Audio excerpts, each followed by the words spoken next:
All right, let me show you how you can create a locator map inside of geolayers.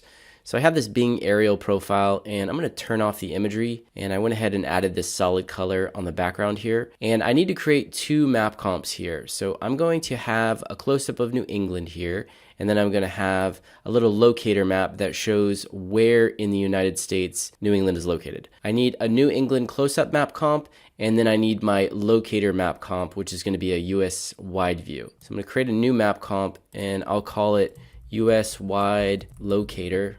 And the important thing is I don't want these to be linked. I'll go ahead and create this one, and I'll go up to map comp view here and I'll turn off the imagery for this one as well. Let's go focus on New England first. I'm going to select New England, and then I'm going to come over here to these pre-made layer styles that I created, and I'm going to grab this one that's called US state with borders. And I have this New England feature collection here that I've put together. It has all 6 states. With the layer style selected, I'm going to select inside map comp so that it will draw all these features inside of the New England map comp in here, and it won't just draw it inside of the containing comp. It's basically like pre-composing in geolayers. So I'm going to go ahead and draw this feature, or draw these features out. And I want this to be up close, so I'm going to grab the feature collection and double click, and that'll bring it full here. So now we have New England.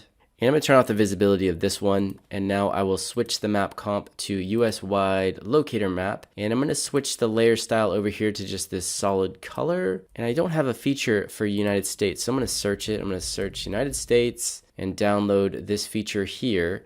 And I only want the lower 48, like this part, because this is going to contain Alaska and all these other, if you zoom out, it's going to have Hawaii and all this other stuff.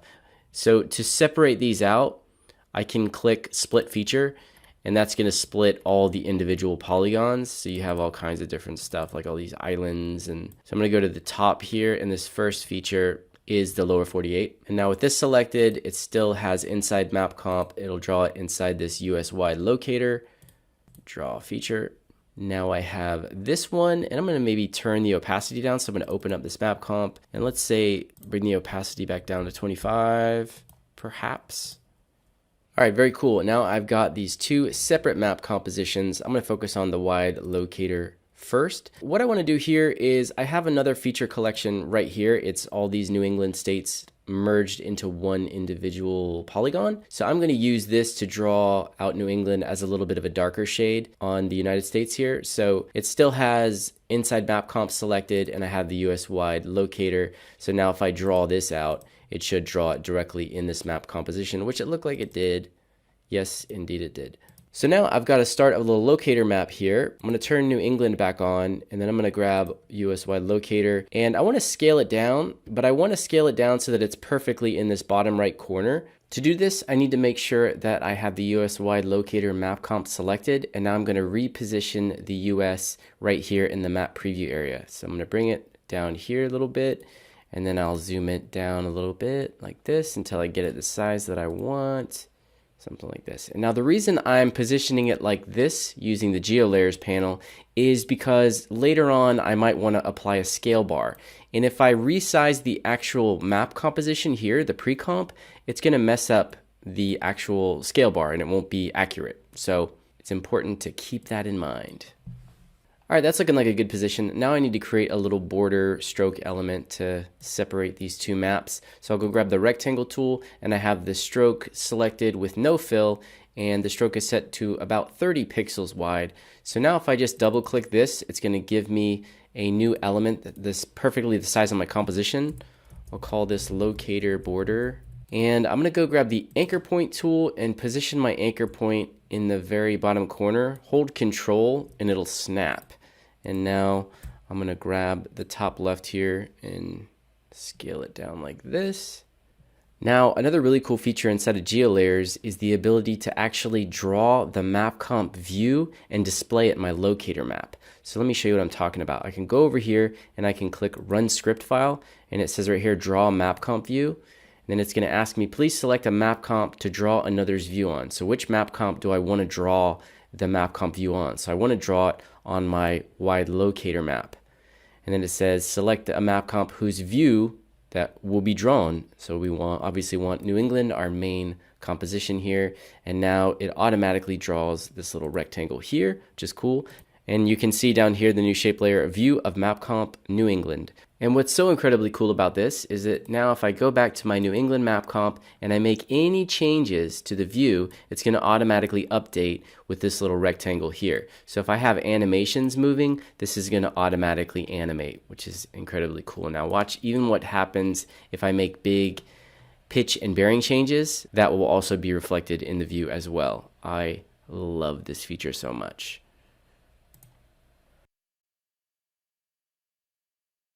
All right, now let's say I want to add a scale bar and a north needle to this project. Well, you can do both of those up here in the run script file.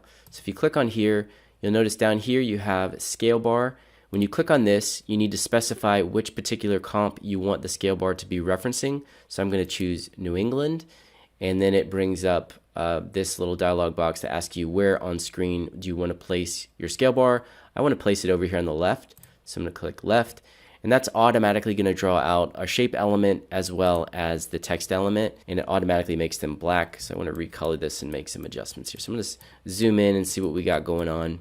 So I'm going to go ahead and change the color of this to a white, just make it a little bit lighter. And for the text element, I need to come over here to the character panel and change the color here. And to view the parameters and make modifications to the scale bar, grab the actual shape element, and then under the effect controls panel, you can see the 3 parameter options that you have here. First of all, you have size, so you can adjust the actual length of this scale bar here, as well as if you grab the Y, it extends the little feet at the bottom. Now notice that as I make changes to the X parameter, it's kind of snapping in these increments of 10 to 100 kilometers. You can switch that to fixed size to show a more detailed view of the distance, and you can even have it view imperial if you're an American. One cool thing about this is the way that it's rigged. So if I grab the text element here and I decide to change the size of it here, it's always going to be stuck to this part here, which is great. But be aware that when you draw these out, they're drawn out in the containing comp. So if I want to add a scale bar and place it right in here inside of this locator map, I would have to select the locator map composition, but it's not going to place it inside of here. I would have to manually put it inside of here and like resize it, reposition it. Now let's go back and grab the north needle. If you go run script file, you'll see here north needle. I'll select New England and I'll go ahead and put it on the left as well. And now we have this new shape element here. It's quite small, but this is a nice little vector element, so I can scale it up and it'll be sharp no matter how big I make it. Now, unfortunately, you'll notice this has absolutely no parameters to make customizations. So if you want to do color changes, you have to go in manually, change the color here, and as well as jumping into the contents here, because there's the needle shape group as well as the ring shape group. So unfortunately, it doesn't have color controls. Maybe that's something that the creator can add later. But still pretty cool. Now you can see as I change the bearing and the pitch, voila, this north needle is going to reflect that change. Okay, in this particular project, we have the basic animation set up here, zooming in from the wide US view into the close-up New England view. And notice how clean and uniform everything looks here. I want to make it look a little more dynamic and unique, and I'm going to do that via adding some texture. So I have a few paper textures over here. I'm going to grab old paper 3. Got these from Envato Elements, and I'm going to drag this into my sequence here and I'm going to put it at the top. So now I've got this paper texture, and you can see right now this is roughly the size of the comp, so this is a pretty good size. Now to blend this in, I'm going to switch the blend mode to multiply. If you can't see blend modes, toggle this button right here, or you can toggle these switches here. And this blend is pretty strong, so I'm going to go into effects and presets, and I'm going to search for an effect called hue and saturation, which is a color correction. I'm going to add that to my texture, and this will allow me to play with the master saturation as well as the master lightness. So it's really pulling in a lot of this color here, so I'm going to bring some of that back, and it's actually quite dark as well, so I'm going to bring the master lightness up, and this is just going to give us a little bit of a better blend. So now you can see before, after, and then even without the texture, with the texture, and it's still quite strong. You can play further with the actual opacity of this layer, so you can even bring that down a little bit if you so desire. Now if I move the playhead back, you'll notice that the texture doesn't move with the map, and that's because I don't have it connected to the map. So in some cases you might want to do this. You might be perfectly fine with this look, but I'm not. I want it to zoom with the map. I can come over here and grab the texture, parent it to my anchor layer of my map comp, and now you can see that it's going to start to move with the map. However, we have a problem. Take a look at the size of the texture. It's not that big. So I'm going to add an effect here that is going to repeat this pattern and just expand it out beyond the borders. And the best way to do that is to center it up. So I'm going to center it up with my layer here, and that way it can expand quickly and meet the edges of this map quickly. But it's important when you're doing a zoom like this and you want to add a texture, add the texture at its most zoomed in point. That way you know it's going to be 100% resolution and you're not going to be zooming in and ending up with a pixelated texture. For example, if I attach my map here full screen, then when I zoomed in, I would be zooming way into the pixels and it would look very, very horrible and pixelated. Now I'm going to come over to the Effects and Presets panel, and I'm going to go to Stylize, and there is an effect called CC Reptile, which is right here. So I'm going to drop that onto my old paper texture, and this allows us to expand all of the sides here. So I'm going to hold the Shift key because I'm going to be expanding these pretty far. So expand it all the way out this way, expand this one all the way out, and then the same thing with the top and bottom. Now, if you have a seamless texture, that works best because then you won't see the seams. However, with this one, we are very much seeing how this is repeating. So what we can do here is we can try to blend the borders a little bit. We can blend them maybe by 5%. And you can even change the way that these are repeated. So you could randomize it. However, that's looking pretty weird. You know, depending on your patterns, some looks will look better than others. And don't be afraid to scale it up a little bit. I'm sure you can scale it up beyond 100% and not get too pixelated. Now we have a texture throughout the whole zoom here. When creating map animations inside of Adobe After Effects, it really helps to understand how to work with mats. So I'm going to create a new map comp here, and we're going to use some satellite imagery, and I'll navigate over here to New England, just finalize this frame. So up to this point, I've been mapping out and visualizing New England via shape layers that are a solid color, but now I want to actually see the boundaries of New England in this satellite view. So we can do this using a matte layer. So to create a matte, I'm going to go grab the New England polygon. If you remember, this is the 6 states that we merged together to make this single polygon. And I'm actually going to draw this out in the containing comp as a feature. And to use this as a matte, it's important that I have it as a solid fill and that the opacity is set to 100 for now.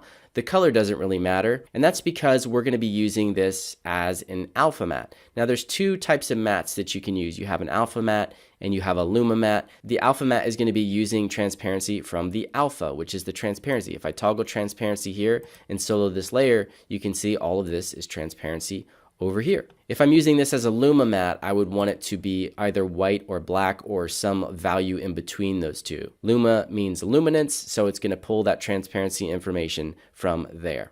So what's going to happen here is I'm going to tell the world map comp to use this layer to pull its transparency information, to essentially use it as a alpha matte. So to keep this organized and to make it less confusing, I am going to rename this layer matte so that I always know, okay, I'm using this layer as a matte. And to actually use this as a matte, I'm going to come over here to the track matte column, and if you can't see it, just toggle this little button over here or toggle the switches and modes. And there's 2 ways you can go about it. You can use this pick whip and select it, or you can use the drop down menu. So watch what happens if I grab the pick whip. Be careful that you're not in the parent and link column because that will do something completely different. So as I drag this over, now you can see it indeed is using this as a matte. It turns the visibility of the matte layer off. And now we can see if I toggle transparency, we now have this map comp that has been matted out by the New England map feature. And watch what happens now if I adjust the opacity of this. You can see that, in fact, our map comp becomes transparent as well. So a lot of creative options here. You can see down here in the drop down menu that this is indeed selected as the matte layer, and over here you have 2 little button icons. The first one is telling you the matte type. This is an alpha matte. If you want to switch it to luma, you simply toggle it, and then if you want to invert the matte, you click this one here. So this gives you a ton of creative options, and let me show you how I use it. So what I do is I will have duplicate map comps. So you create a second map comp here. Well, first let me rename this one. I'm going to call this one background. I'm going to apply, and then I'll duplicate this one. I'm going to link it, and I'll call this one New England. And make sure that it's linked So if you do any animations to your background, that the New England feature is going to follow if you want it to follow. So now you can see we have two map comps. However, both of them are set to use this same alpha matte.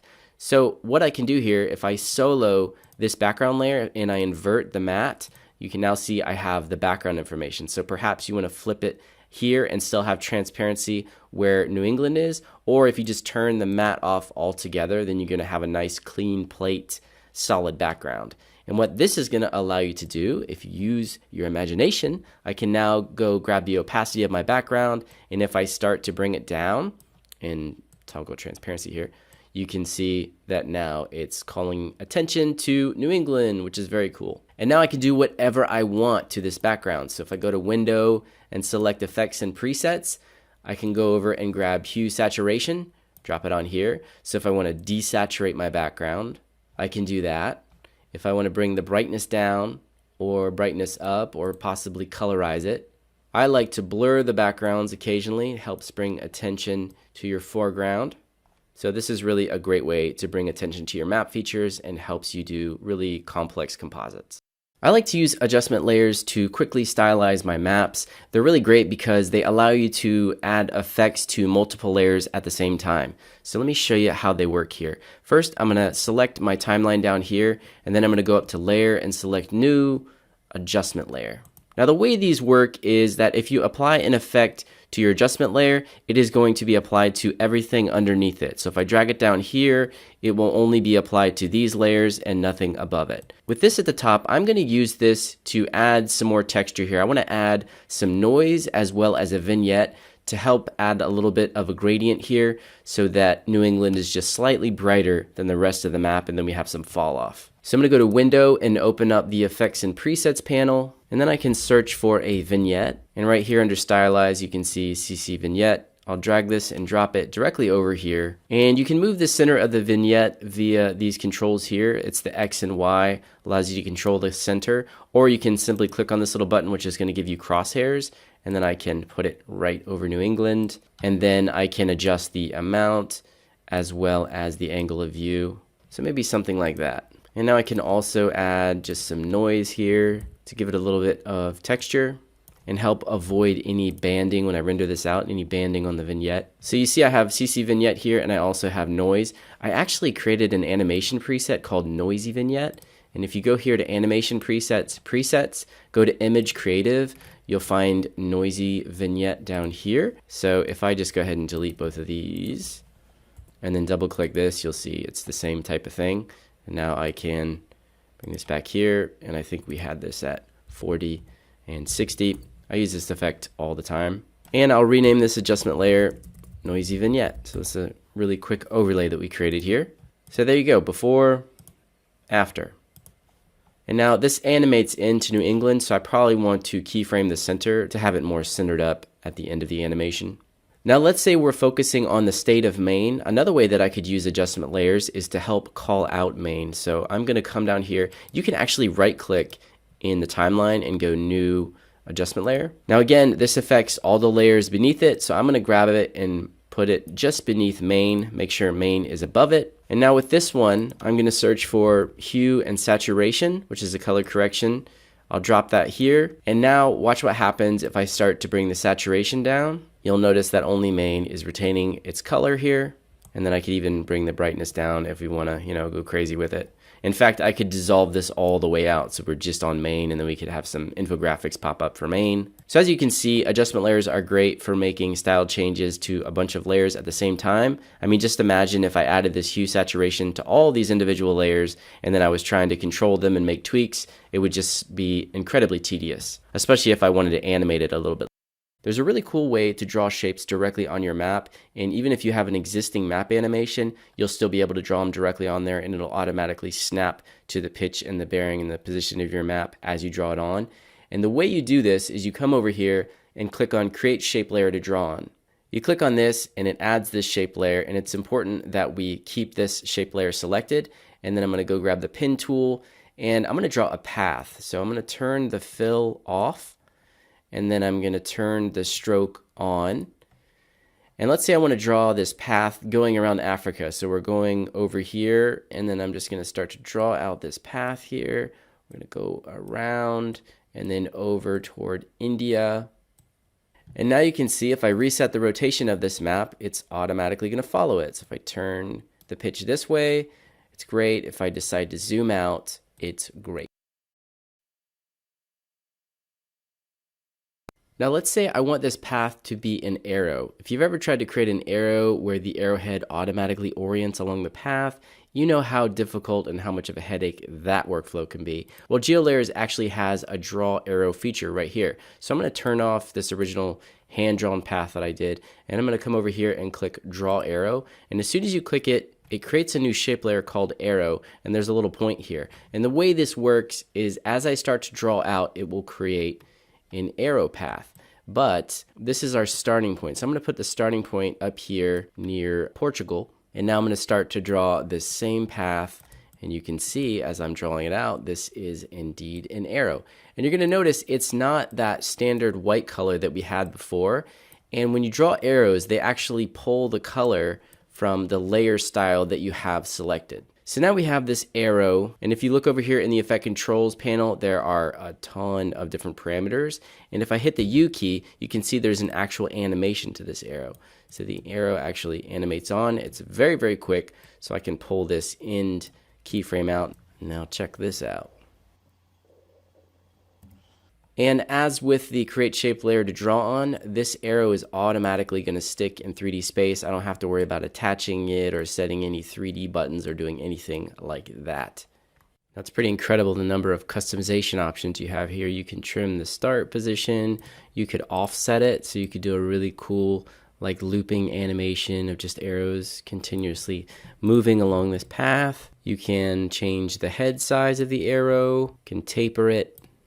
And then there's all of these dash adjustments here, and even a dash speed, so you can have that automatically animate or set it to negative if you want it to go in the other direction, or you can make it only dashes. You could even come over here and set the head size to 0 so that you just have an animated dash line with a bit of a taper on it. The possibilities are endless. Oh, and by the way, there's even a faster way to draw out this arrow. So if you remember, I already had this path drawn out that I just drew by creating a shape layer to draw on. Well, I can take this one and then go click on run script file, and then right down here it says shapes to arrows. If I click on this, now it automatically turns this one into an arrow with this animation, and it actually keeps the color that I had selected here. And now if we look at the effect controls, it actually has dashes set up, so now I can go ahead and start to play around with how I want this one to look. Pretty cool workflow.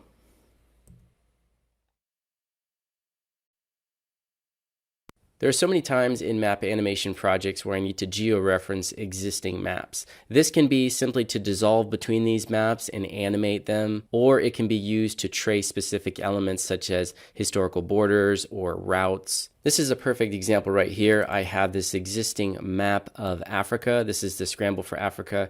It shows the different borders here in 1880 versus 1913. And let's say I want to take this 1880 map and I want to georeference it over my existing geolayers map comp. And then that way I can trace some of these historical borders and create my own country shape layers. The way we can do this is I'm going to bring this into my containing map comp, and now we're going to try to line this up. First, I'm going to hit the T key and we'll bring the opacity down a little bit. And then I'm going to hit the Y key, which is going to give me the pan behind tool. This is the anchor point tool. You can see it right up here. You can click on it right here. And this is going to allow me to move my anchor point around on this image. So I need to find a place on the map here that is easy to visually reference so I can line these two maps up. And I think right here would be perfectly fine. I think this is called the Horn of Africa. So I'm going to use this. I'm going to grab the anchor point here and I'm going to place it right here. Now sometimes the anchor point can be hard to see, so just be aware of that.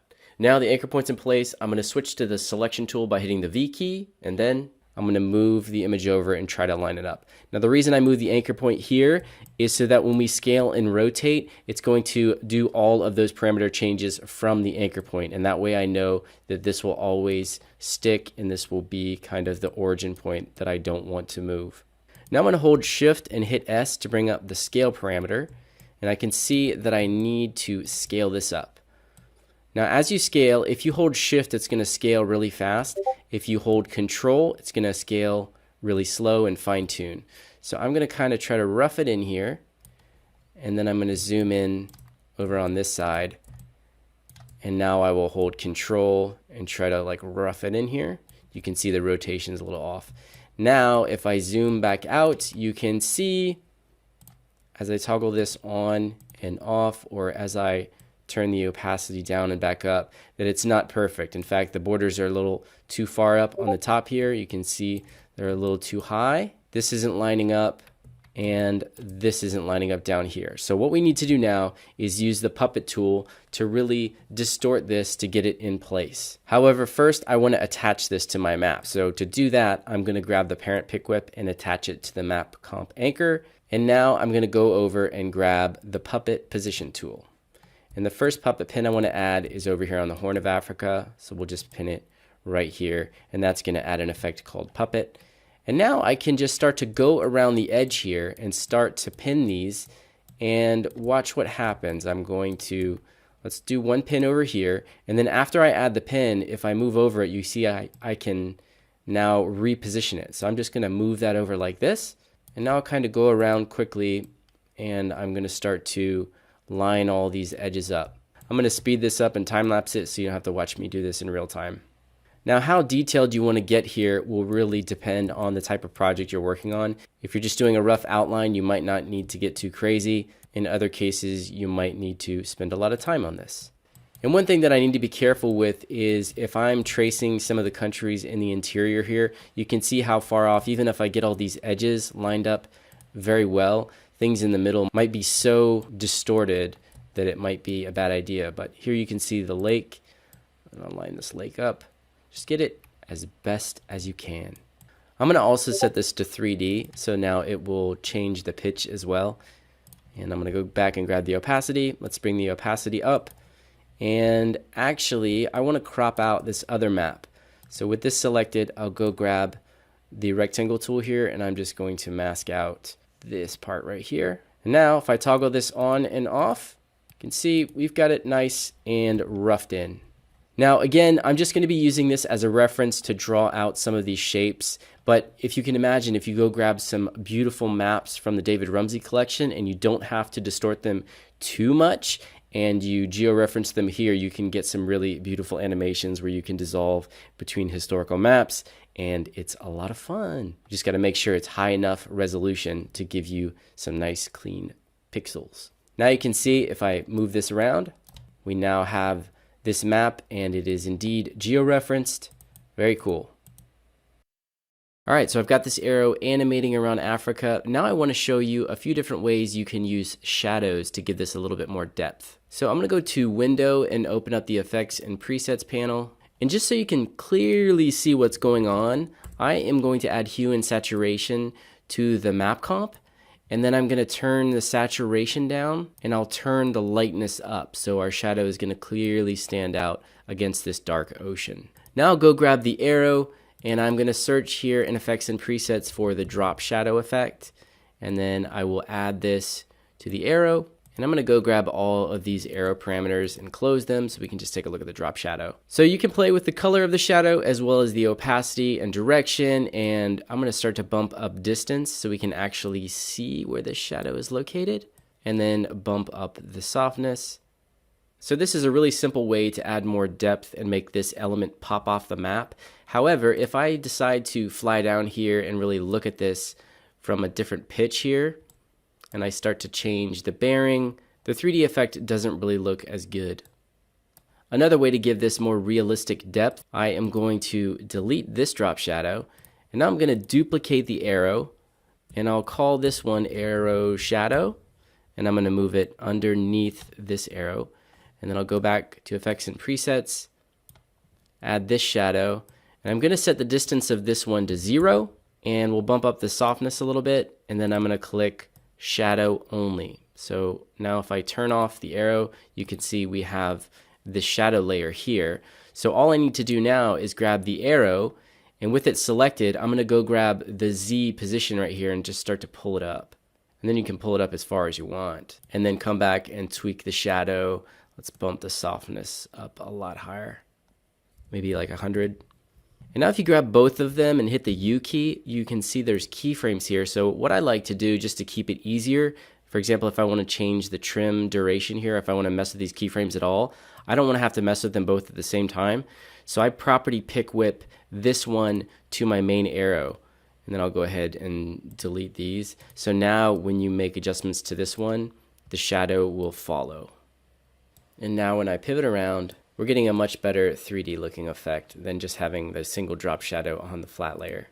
There's also a cool way to use shadows with labels as well. So I'm going to go grab this locator and I am going to manually add it right here in the middle of Africa. I'll add this.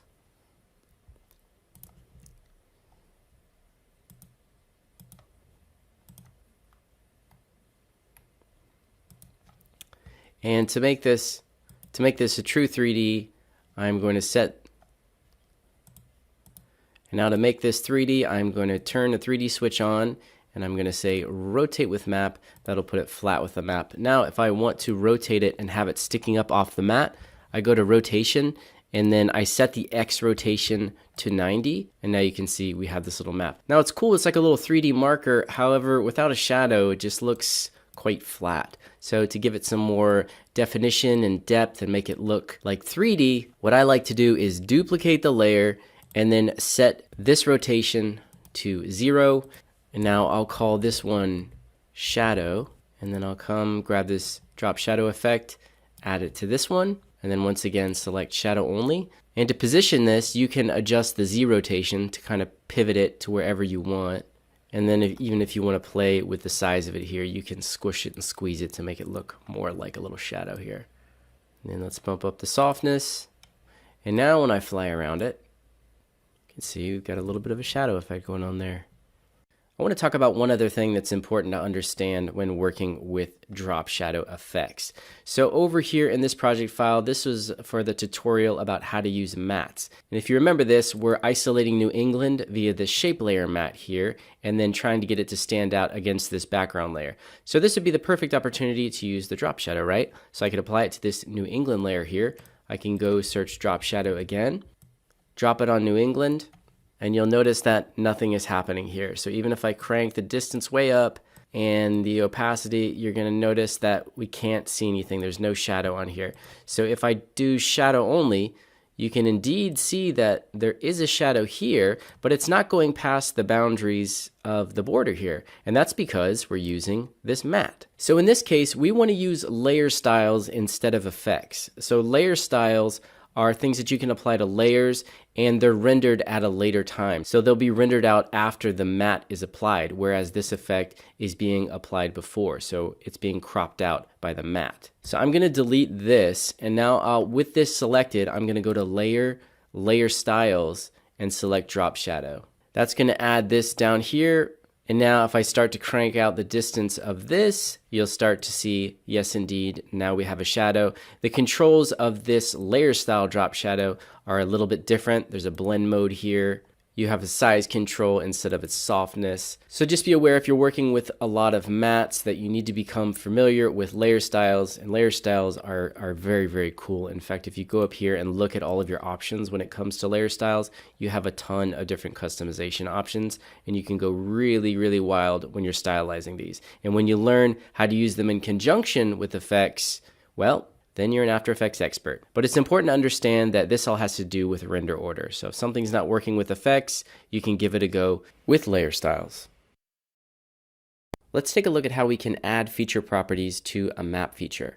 So let's say in this example, I'm going to create a map animation showing data sets of median home prices by US state. So first I'll double click on the United States here in the map preview so I can find this data set here. This is a feature collection of the states and provinces of the United States of America. I'm going to add this to my browser. And now if I click on feature properties, I can see all of the data fields here. I'm going to full screen this. So what I want to do here is I want to be able to add a feature that is basically showing all the median home prices for each state. So down here, I can actually export this out as a CSV. So this will be called United States of America Properties. We'll save it here. And then it's basically going to tell me that it has a new property that it's going to use to reference the data in the CSV file that I created, so that when I decide to re-import it, it will match that feature up.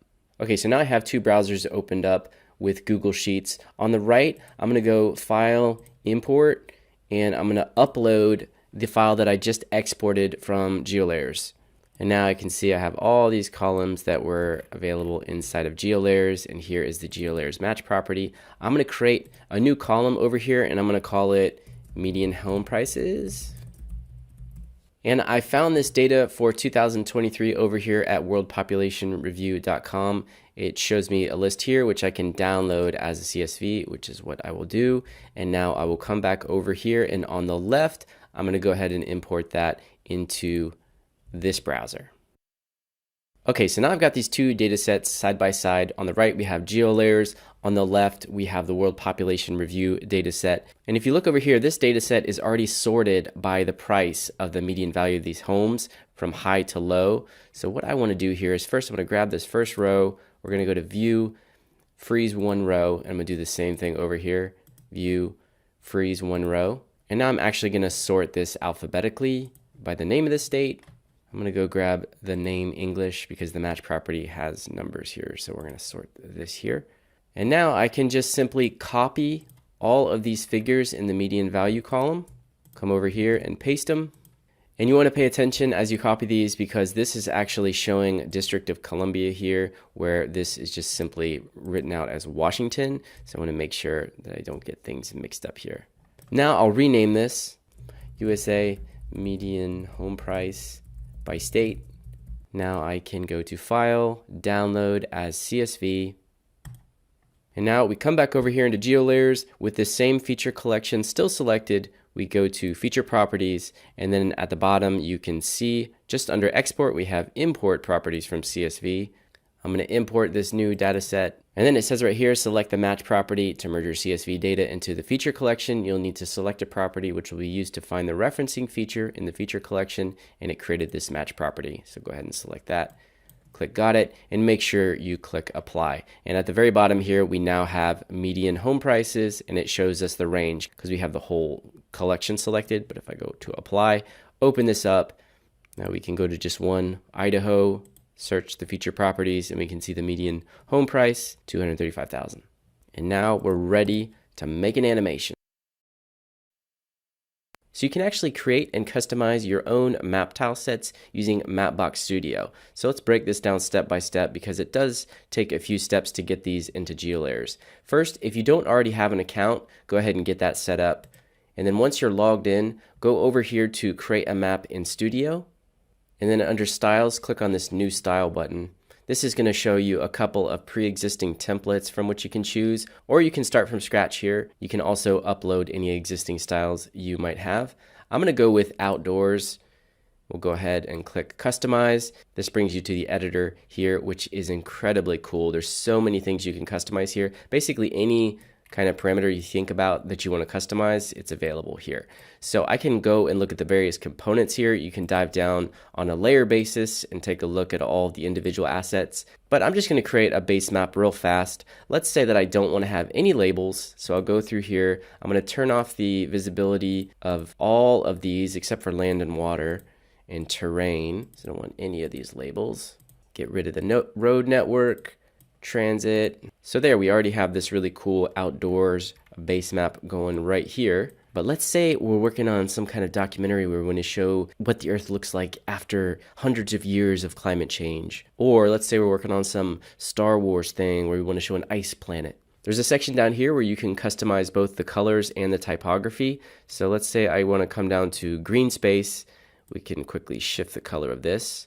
And now we have our cool ice planet. You can change the water as well. Once you're happy with your base map, you can click on this Publish button. And now to get it into geolayers, you need to click on the Share button. Scroll down here, click on the Third Party tab, and then open up this drop-down menu and select Carto. And then here is where you can copy this little URL. Now come over here to After Effects, open up the geolayers panel, and when you click on create map comp, you are going to be able to choose a map profile here. You can add a new profile, and then you're going to go to this URI right here, and that's where you paste this in. And voila, we have our new map profile here. And I'll call this Ice World. And now if we finalize it, we now have our super sweet Ice World. Okay, now we know a lot of new things about geolayers, so let's actually work on our first map animation project. So let's say we've been tasked to create a map for the US Census Bureau. They want us to map out the 4 main regions of the United States that you can see here. This is actually a map of the regions and the divisions. We're just going to focus on these 4 main regions here: the West, Midwest, Northeast, and South. So I've set up a new geolayers project here. I've got the Bing aerial imagery. So I'm going to go to Layer, New Solid, and I'm going to create this background color here. Call it background. I'll lock this off, and now I'm going to go up to the map comp settings, and I'm just going to turn off the imagery for my map compositions because we're just going to be drawing shape layers. And ideally what I want to do here is I want to create an individual shape layer for each region. So I'm going to have 4 main shape layers. That'll make everything easy to control and animate. It'll just keep it nice and neat. So I'm going to double click in the map comp preview here to look at some map data features, and right here you can see the United States of America, states and provinces. This is a feature collection. If you don't see it here, you can go over here and go to download features and get states and provinces, but that will download states and provinces for the entire world. So it's a bit easier to just go right here and click on add to browser. This is going to give us polygons for each individual state. And I like to hit feature properties with the feature collection selected and sort the features by name just so you can see what you've got going on here. And now I want to focus on the lower 48 here. So I'm going to go and grab Alaska. I'm going to delete that, and I'm going to go grab Hawaii, and I'm going to delete that as well. Now if I double click, you can see we just have the lower 48 focused right here. One easy way to quickly see these regions is to use these feature properties. So if I click on Alabama here and go to feature properties, you'll see that there's an actual property called region. This is South. These are the same regions that the US Census Bureau uses. So there's 4 of these main regions. So what I can do is I can actually grab the feature collection, go to feature properties, and then have the name features by, just switch this to region.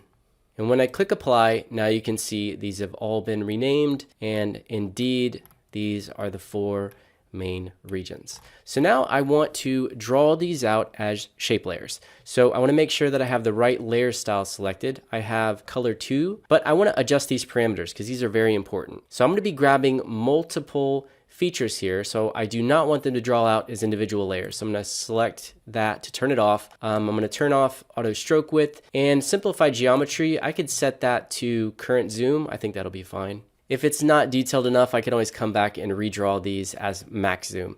I also want to make sure that inside map comp is turned off. Now this is ready to go, and now I'm going to grab all the features of the specific region. So first we'll focus on Midwest. I'm going to shift and click all of these features. And now I can just go to draw features and click there, and it's going to give me a new shape layer with just this block combined. And for all you angry Midwesterners watching, please stay tuned because I'm going to come back and I'm going to fix all of these borders here with Michigan and the lakes. We'll take care of it. And you can see how it named it. It has a bunch of repetitive names here, so I'm just going to rename it to keep it nice and neat. And I'm just going to repeat this step for the other 3 regions. All right, now everything's nice and neat. I'm going to double click on the feature collection just to make sure this is perfectly centered up. And I'll zoom out by 1 level, just kind of fine tune it in. This is pretty cool because I could just grab these individual shape layers and start to animate them, and that would work perfectly fine. However, what I like to do is animate these via null objects. So the way you can do that is you can right click down here and select new null object. You can also go up to layer and select new null object right here. And now I'm going to create 4 null objects, 1 for each region, and I'm going to loosely position them over where they are located. So here we'll have the West. I'm going to duplicate this one. Down here we'll have the South, and I'll just repeat for the other regions. Now I want to be able to control these shape layers with these null objects. So if I was doing a really complex map where I'm having a lot of map features and just all kinds of elements, like for example, if I was actually animating all the individual divisions, I could connect everything to these nulls and then animate the nulls. And then on top of that, I'd have another layer where I could animate the actual position of each individual shape layer parameter. So this just gives you more flexibility, more customization options in your workflows. What I'm going to do is first I need to actually attach these null objects to the map.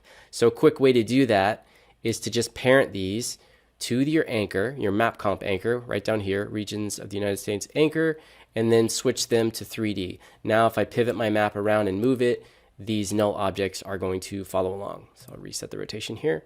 And now I want to attach the actual region shape layers to the null objects. And first I want to make sure they're kind of in the same order here.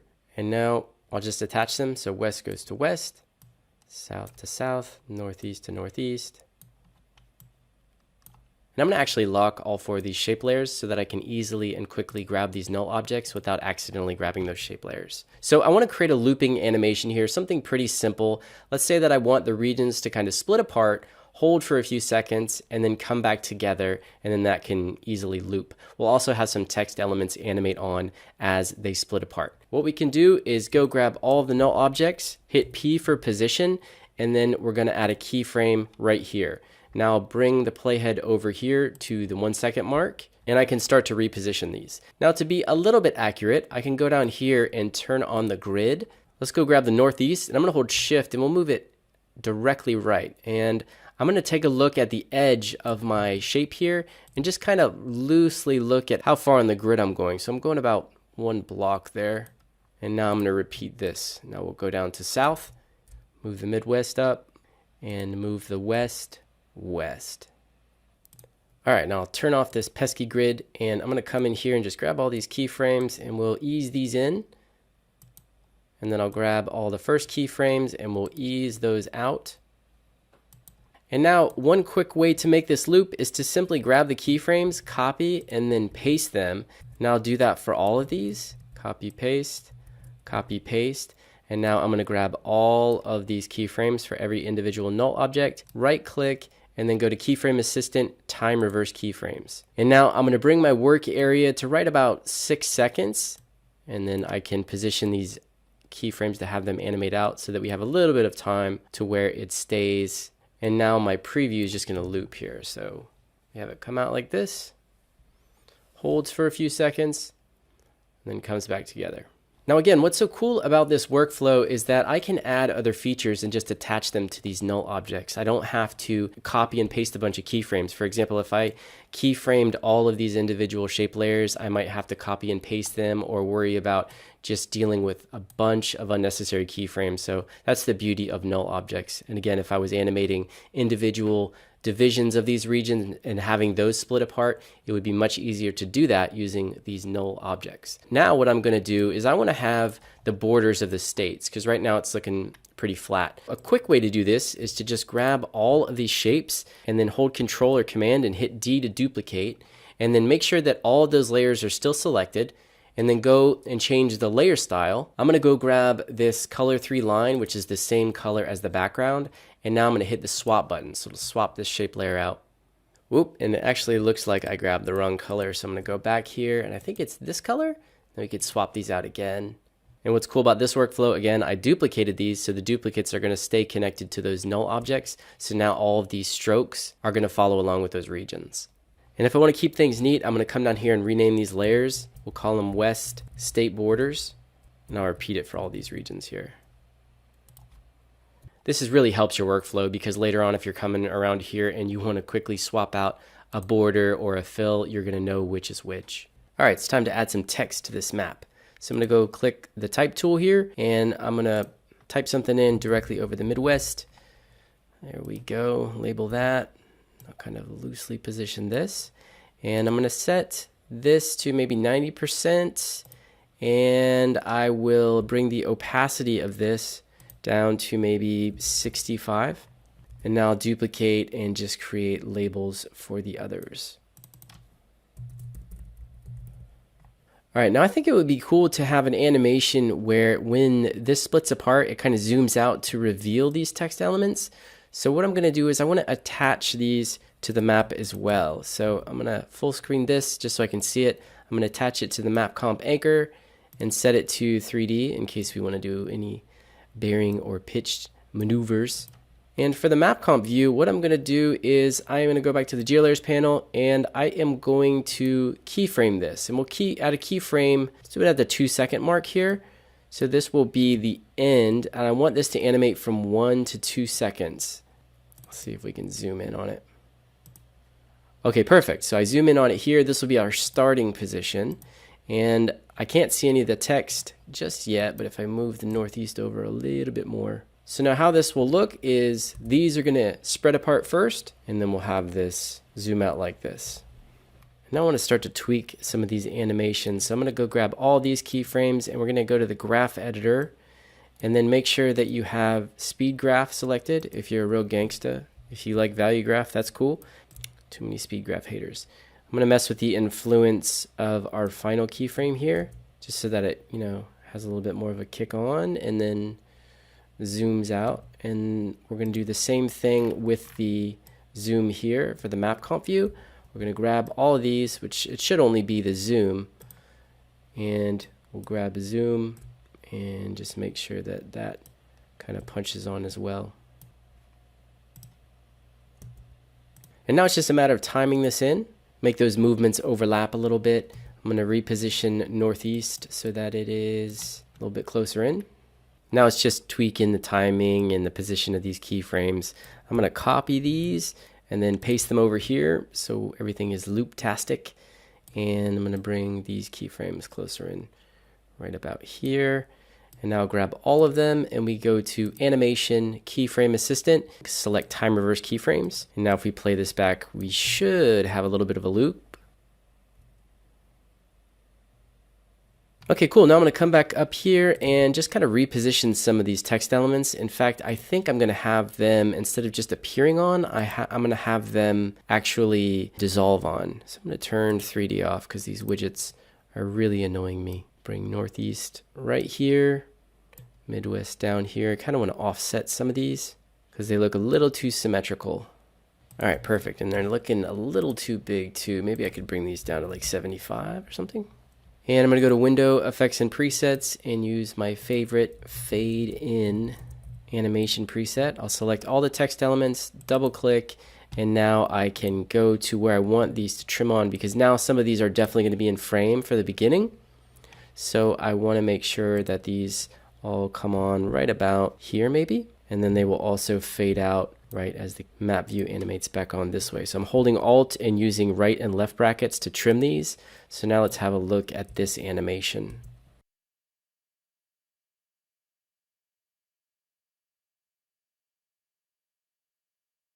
And now I'll add one big text element up here for the title. And it'd be fun to attach this one to the map anchor as well. So I will parent this down here and also set it to 3D, and let's see what we got. All right, the animation's looking good. However, it's not very centered up. There's a lot of empty space down here in the bottom right, so I'm going to recenter the map here. So first I need to make sure that my playhead is over the keyframes. So I'm going to hold the shift key, make sure it snaps over this second set of keyframes here because this is our end position of our zoom. And now I'm going to grab the map and I'm going to start to just move it over ever so slightly here until I get it centered up as close as possible.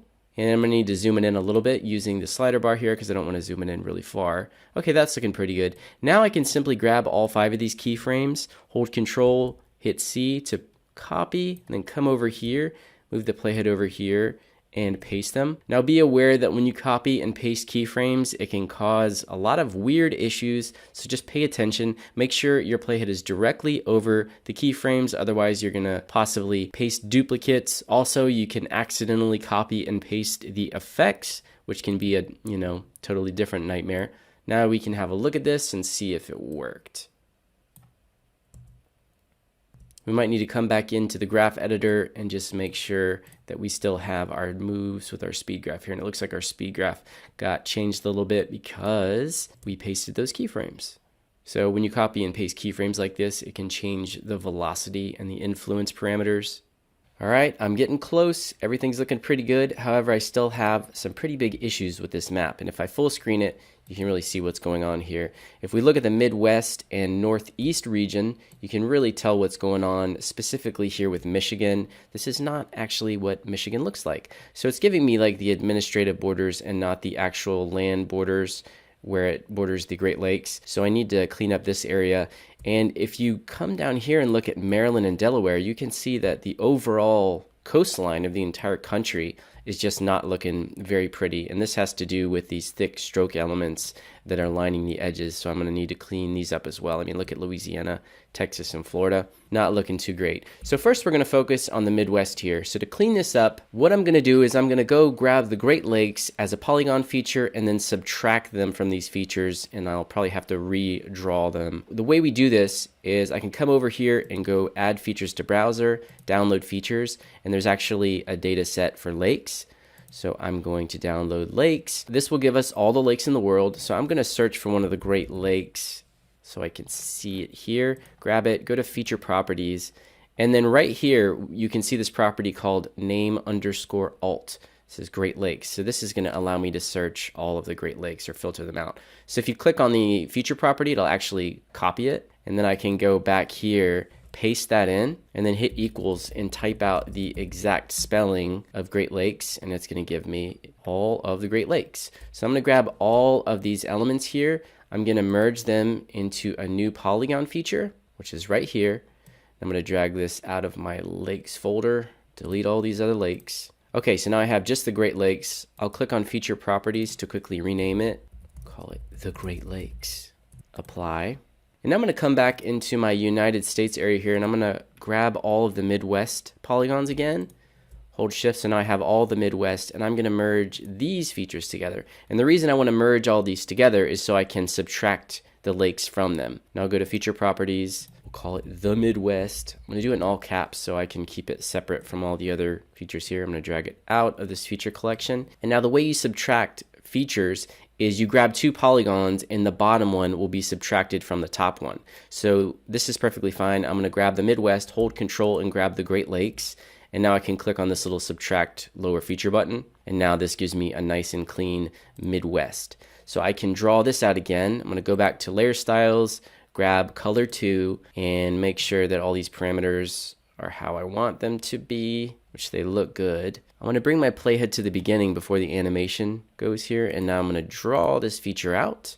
And it already put it next to this other Midwest. I'm going to turn this one off. This one's called Midwest Subtracted. Now I need to actually parent this to the null so it follows the animation, and I want to parent it at the beginning before the null has any animated movements. So we'll parent this, and now if I play this back, we should be good to go here. Okay. Now it looks like we have a proper Midwest. And I could do the same thing for the Northeast here because New York is looking a little bit off. So I'm going to go ahead and repeat these steps for the Northeast. Merge these. And I can even see it right here. Definitely overlapping these two lakes. Now I'll grab the Northeast, control click Great Lakes, subtract features. There we go. Now I will redraw the Northeast at the beginning here, draw feature. Then I'm going to drag it right next to the old Northeast here. Turn off the visibility of the other one, and then attach the new Northeast. Okay, we've cleaned up those areas. Hopefully we've made all of our Midwestern viewers happy. Probably not. Those people are never happy. All right, now let's focus on cleaning up the coastline. So to really understand what's going on, I'm going to turn off the visibility of this background color. And if you look at the stroke elements here, once again, we use the color to match the background. So when you look at the coastline, these colors are running together. So if I turn it back on, you can see it essentially makes our coastline look like it's being trimmed back, which it is. And if you can really tell once again what's going on here up in Maryland and Delaware, just you start to lose so much. Overall, I want to decrease the stroke width of these stroke elements, but I also don't want to have any stroke elements anywhere there is a coastline. So turn this off again. I only want, for example, for North Carolina here, I just want the borders to be here, and then I don't want to have any stroke border element here. I just want it to be the actual polygon fill. So to do that, come over here and double click in the geolayers panel right over the United States of America. And now you can see this new data set here called inner boundaries. And this is a simple line feature. And you can see the preview up here. I'm going to add this to my browser. And then I'll go down here with this selected. I'm going to hit feature properties and quickly rename it so that I know what it is. Rename it inner boundaries. And now what I'm essentially going to do is I'm going to redraw these elements out. So I'm going to grab all of my old border layers. Let me grab them and I'm going to put them all together. I'm going to turn the visibility of these off and I might even hide them all together. Let's hide them like this. Lock them so we don't accidentally grab them. This is just a practice I like to do. I don't like to actually delete layers if I don't have to, because if you want to come back later and test something out and you deleted them, it can be a disaster. So we'll go ahead and hit the shy button so we don't see those. And you know what? I'm actually going to do the same thing for these other polygons here. I'm going to turn the visibility of these off so they don't interfere. Okay, now I'm going to come back up here to layer styles and select this color 1 line. And once again, we want this to be a thinner stroke width. So I'm going to go to edit styles and turn the pixel width to maybe 2. Click apply. And now I'm ready to draw this out. So I'm going to draw this feature out. And I can't see it, and that's because it is way down here. I need to put it above all of these other polygons. And there we go. Now you can see it. If I turn the visibility of the background back on, now we have this new look. Now, what I need to do, this is a little bit more of an advanced After Effects technique.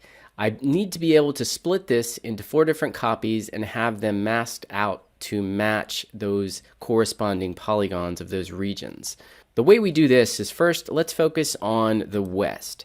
So I'm going to rename this one. I'll call it West State Borders 2. And I'm going to change the label color just so we can keep things relatively easy to understand what's going on here. And now first I need to actually attach it to that null so it follows the animation. Once again, our playhead is at the beginning of the timeline, which is exactly what I want. I'm going to go grab the parent and link drop-down menu, and I'm going to switch it to West. Now it will follow it. And now to crop it and mask it out perfectly to fit just the Western region, I go to the track matte column here. Once again, if you can't see it, click this little button here. Go to West State Borders. I'm going to grab this property pick whip here and select West. And as you do that, it automatically turns this West polygon into a matte layer, which means it's going to turn the visibility of it off as well. So simply turn that back on. And now you'll see these borders are only showing up in that Western region. And if I solo it, you're also going to see that these are indeed only the inner boundaries. So the coastline of California and Washington and Oregon are not showing up. And now I simply repeat this process for each region. So I'm going to duplicate the border layer until I have 4 of them, and I will simply go through, rename them for South, Northeast, Midwest, attach them to their various null objects so that they follow along with the animation, and then use the track matte property pick whips to mask them out to their regions. Once again, don't forget to turn the visibility of those layers back on. All right, now let's go back and focus on Alaska and Hawaii, and we'll put them in their own inset maps over here on the left. So to do that, I'm going to create new map compositions for both Alaska and Hawaii. I'm going to do this because I want them to have their own scale bars, because they're going to be at a different scale level than the lower 48 here. So I'll create a new map comp, call this one Alaska, and make sure that it is not linked so we can move it around. And now go to the map comp settings here and turn off the imagery for this one. And I'm going to select it. And now I can go up and go back to layer styles, select color 2, because now I'm going to draw out the state of Alaska in this map composition. And it's important that I select inside map comp here, so that when I draw it out, it's going to be inside of this map comp. Again, this is very important because we're going to have an individual scale bar for Alaska. Now I'm just going to search the map feature here and go ahead and draw it out directly from this area. All right, now a lot of these layers are actually pretty processor intensive, so I'm going to solo some of these layers so it'll just be easier to work here. So I'm going to solo this West layer, and then I'm going to solo, what else here? The main title, and also the background color, and our new Alaska map comp. And now with this Alaska map comp selected, I'm going to reposition it here so that Alaska is in frame. And now we want Alaska to be small and over here to the side. That's why I left West and regions of the United States selected. In fact, I might be able to just also solo the Western region. So now I can, oops, I don't want to move the map comp. I want to move this. And now I'm going to position it via this map comp here and scale it. Now, while you think you might be able to just scale the map comp, the actual composition here, that's going to mess up your scale information. So make sure that you do not, in fact, do that. So I'm going to position it over here. Okay, that's looking pretty good. Now I'll go back up here to map comp settings, and I'm going to duplicate this Alaska map comp, and down here I'm going to select duplicate this second selection here, and I'm going to call it Hawaii. Go ahead and duplicate it, and now I'm going to grab Hawaii, and you guessed it, I'm going to go in here and draw out Hawaii, and I'm going to actually fit this to view. And now with, you can see that it drew it out pretty low resolution here. This is the simplified geometry. I'm actually going to turn off the simplified geometry and just see if I can redraw this out again. I don't think it should be that render intensive here. Okay, and now I'm actually going to jump into the Hawaii map composition, and I'm going to delete both Alaska and the first Hawaii polygon here. And now with Hawaii map comp selected, I'm going to reposition this as well. Now get it so I can position it just underneath Alaska here. Something like that maybe. So now for these little inset maps, I want to have borders around each of these states. So I want a border around Hawaii and a border around Alaska. So I'm going to go grab the rectangle tool. I'm going to turn off the fill. And for the stroke, we're going to go ahead and sample this color. Now I'm going to hold shift, double click so that we have this perfectly symmetrical rectangle shape here. Now I'll try to position this right over Alaska. Set the stroke to maybe 25. And I can duplicate this, put this one right over Hawaii. It looks like we're going to need to move them or scale them down or something because they're a little cluttered. So with Hawaii, I'll bring it down ever so slightly. And with Alaska, I will do the same. We'll go up ever so slightly. There we go. Now we can grab these rectangles, reposition them accordingly. Now, as long as you don't change the scale of the map composition, I could reposition them that way. We'll call this Alaska border, and we'll call this Hawaii border. Now I'm going to draw out a scale bar for each corresponding map. So for the main lower 48 here, and then for Alaska and Hawaii. So to draw these, I just go click Run Script File, Scale Bar. And now for regions, I'll do this one first. I can select where I want to align and position this. I'll right align it, so it's going to go down here. Now you see we have this little scale bar. I'm going to change the color here. We're going to bring the brightness to maybe 90 so we get this white. Now I'm going to copy the hex key here so I can quickly paste it on the text as well. Go to the character panel here, click on the color, paste this. One other thing I want to do is set it to miles. So with the actual shape layer of the scale bar selected here, I can click this little checkbox, because if I'm doing a map of the US, you better believe I ain't using no metric system. Now I want to draw out scale bars for the other map compositions. So we'll go back here, do scale bar again. Now let's go to Alaska. And I want this to be, I think I'm going to center align both of these. So we'll do center, and it's actually going to put it in the center of this composition here. So with the actual shape layer selected, you can grab it and reposition it. And for this one, I can hold Control and it should snap straight to my layer, and it does. And same deal here. I am going to copy these colors, go back to the character panel, color this as well. Last but not least, a scale bar for Hawaii.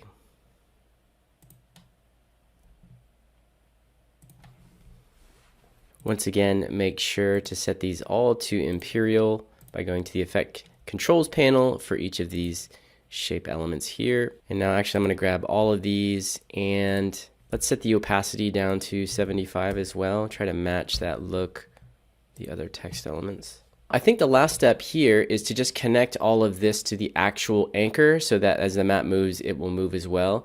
And you can see that the text elements of these scale bars are already connected to the corresponding shape layers.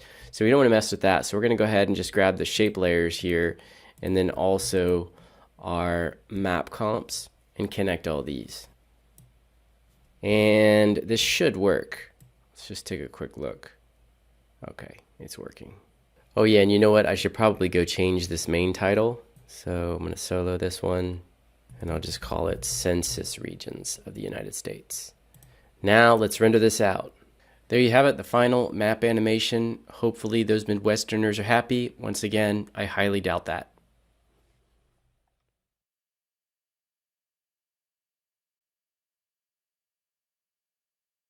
Now I've said it before and I'll say it again, the map animations from Vox are really the gold standard. In this video, I'll be recreating the map of Afghanistan you see here. So I'm inside of After Effects here, and I have both the video clip as well as this JPEG that I'm going to be using as a reference as I go through here and create this. And I'm going to be really breaking it down step by step, and I'm going to try to match it as close as possible. So in the geolayers panel here, I'm going to click on create map comp, and I'll turn the duration down to 6 seconds, 24 frames per second, and I've got the size set to Ultra HD 4K. So for the tile imagery, if I had to guess, I'd be pretty certain that the animator that worked on this probably used a Mapbox profile that they customized. Now I have a standalone tutorial showing you how to do that, but for the purposes of this tutorial, I'm just going to use this Esri profile here, because if you haven't already watched the Mapbox tutorial, it's going to be quite confusing.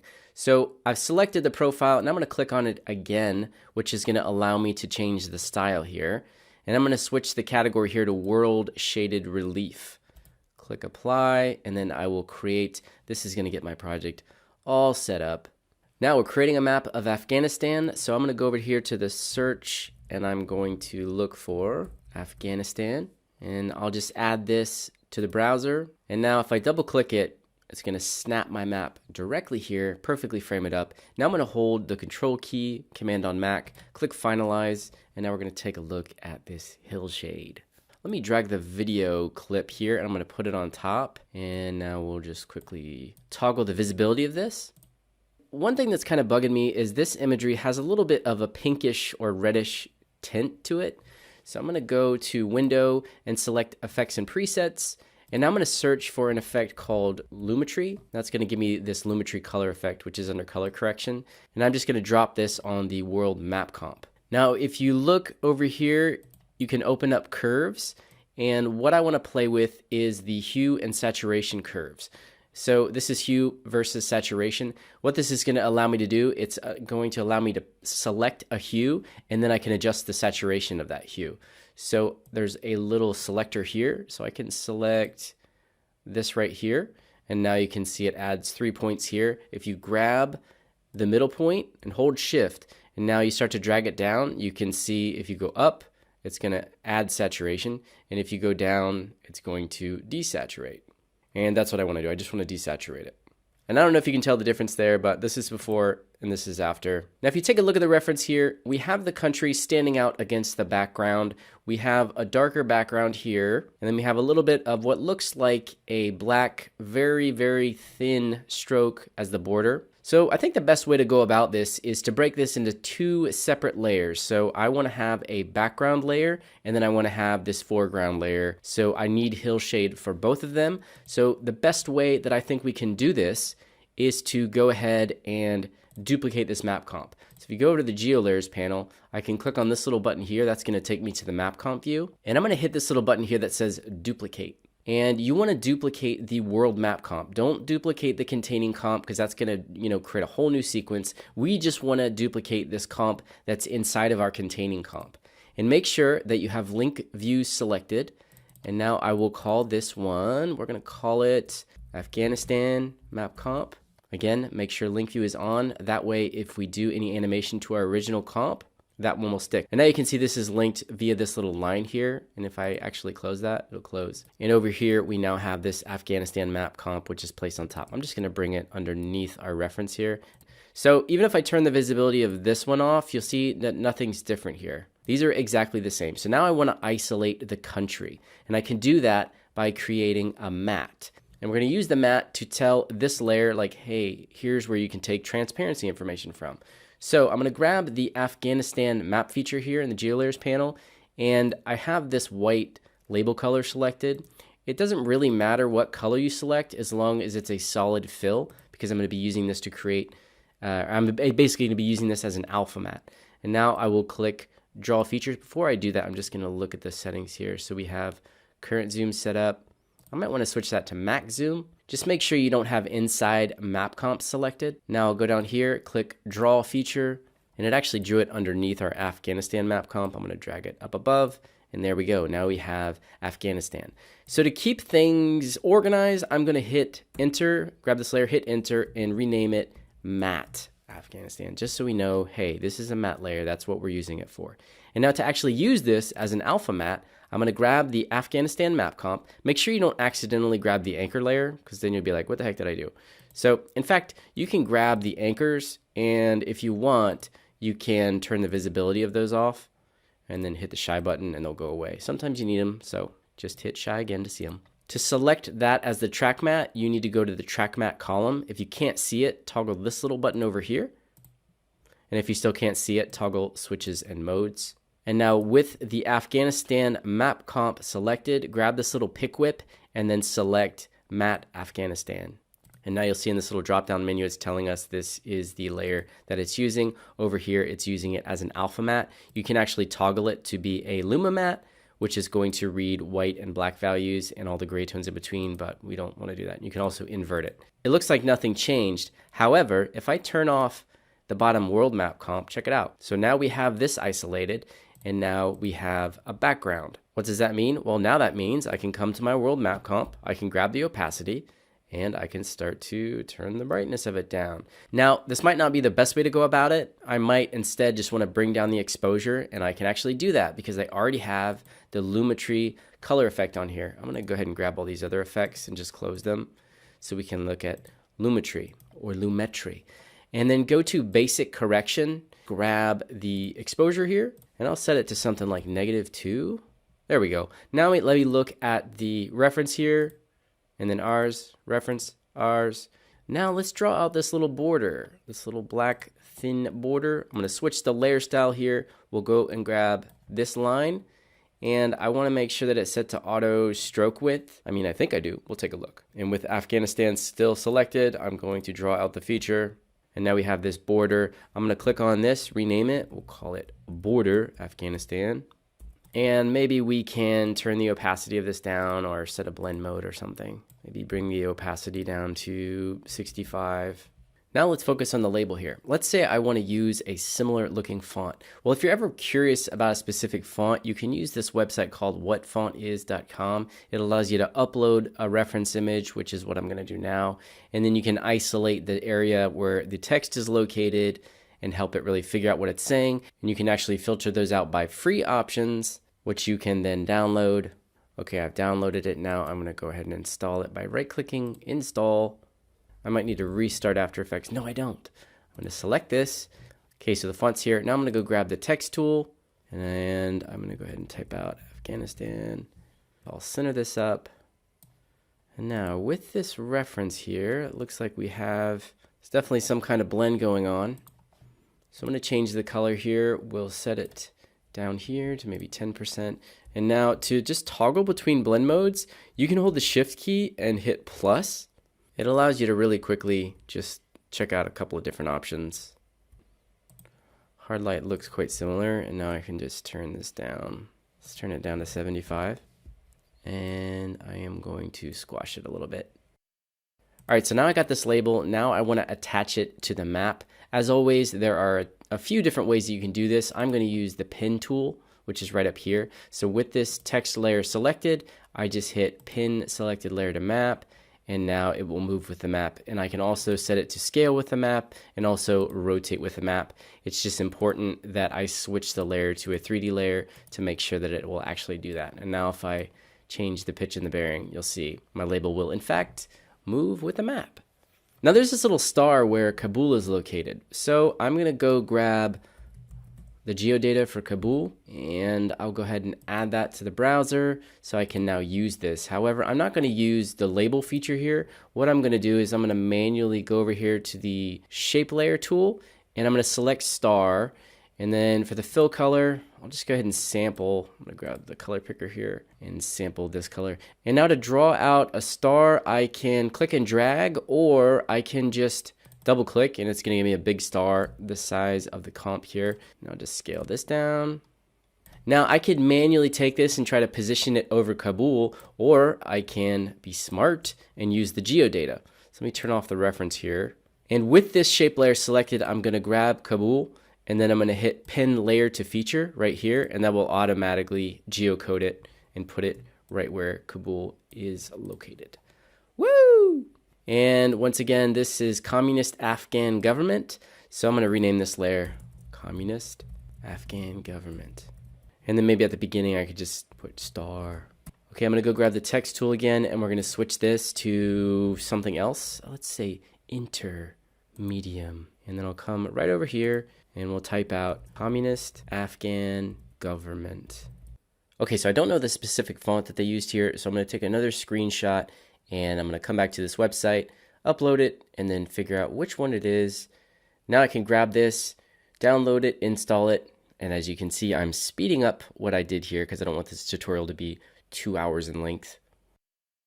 All right, there we go. Much better. Still not the exact same font, but close enough.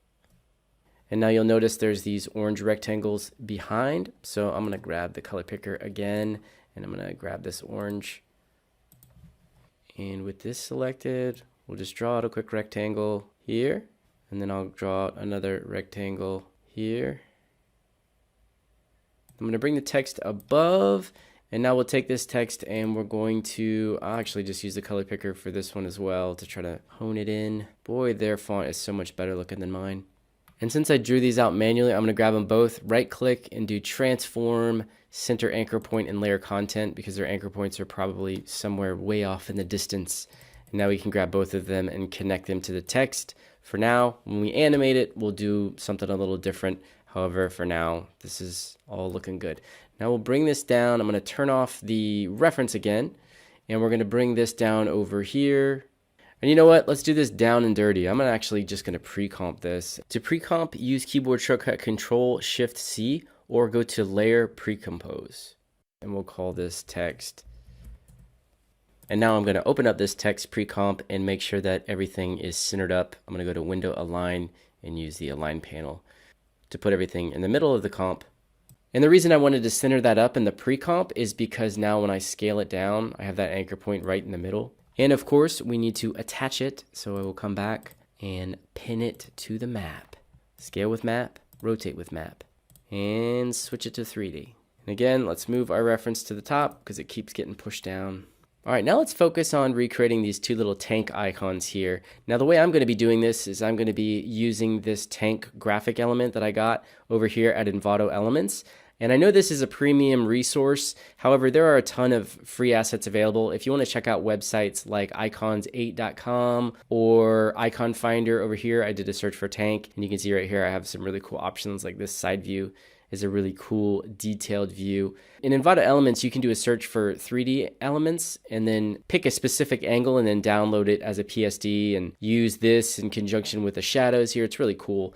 And I know it's looking really detailed, so how am I going to make this a solid color? Well, really easily. So I'm going to drag it over here. We'll scale it down a little bit. And I'm going to keep my reference up here so we can try to match it. All I need to do is go over to the Effects and Presets panel and search for Fill. And then over here, Generate Fill. I'm just going to drag this on top of the tank, and that gives us this fill color. Right over here in the Effect Controls, you can see the fill effect.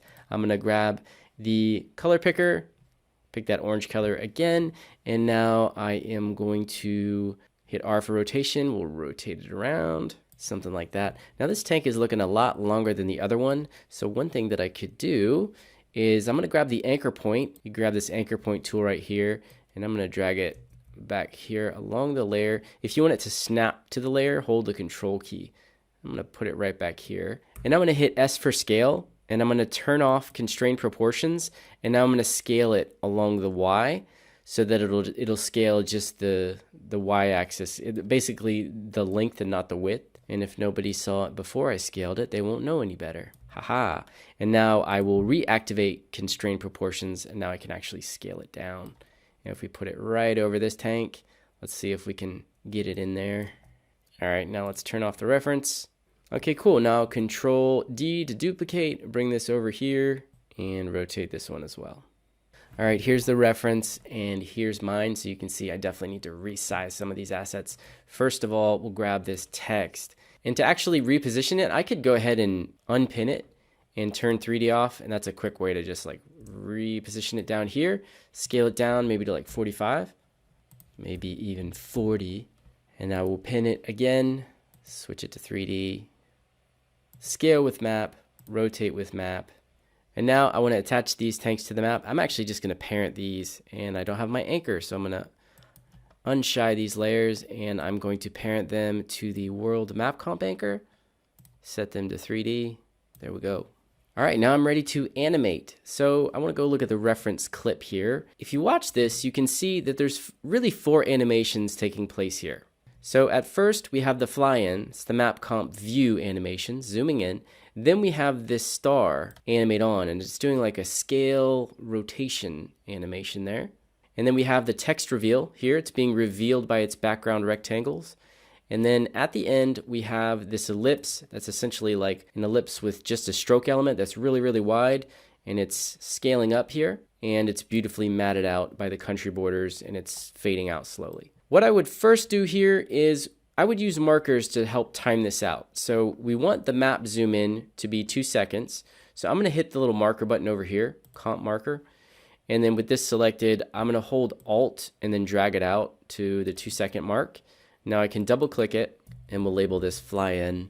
So now I know where to animate the map comp view, but I'm going to do that near the end. And then here I want to animate the star in at about 1 second, maybe. So I'll add a marker here, call it star.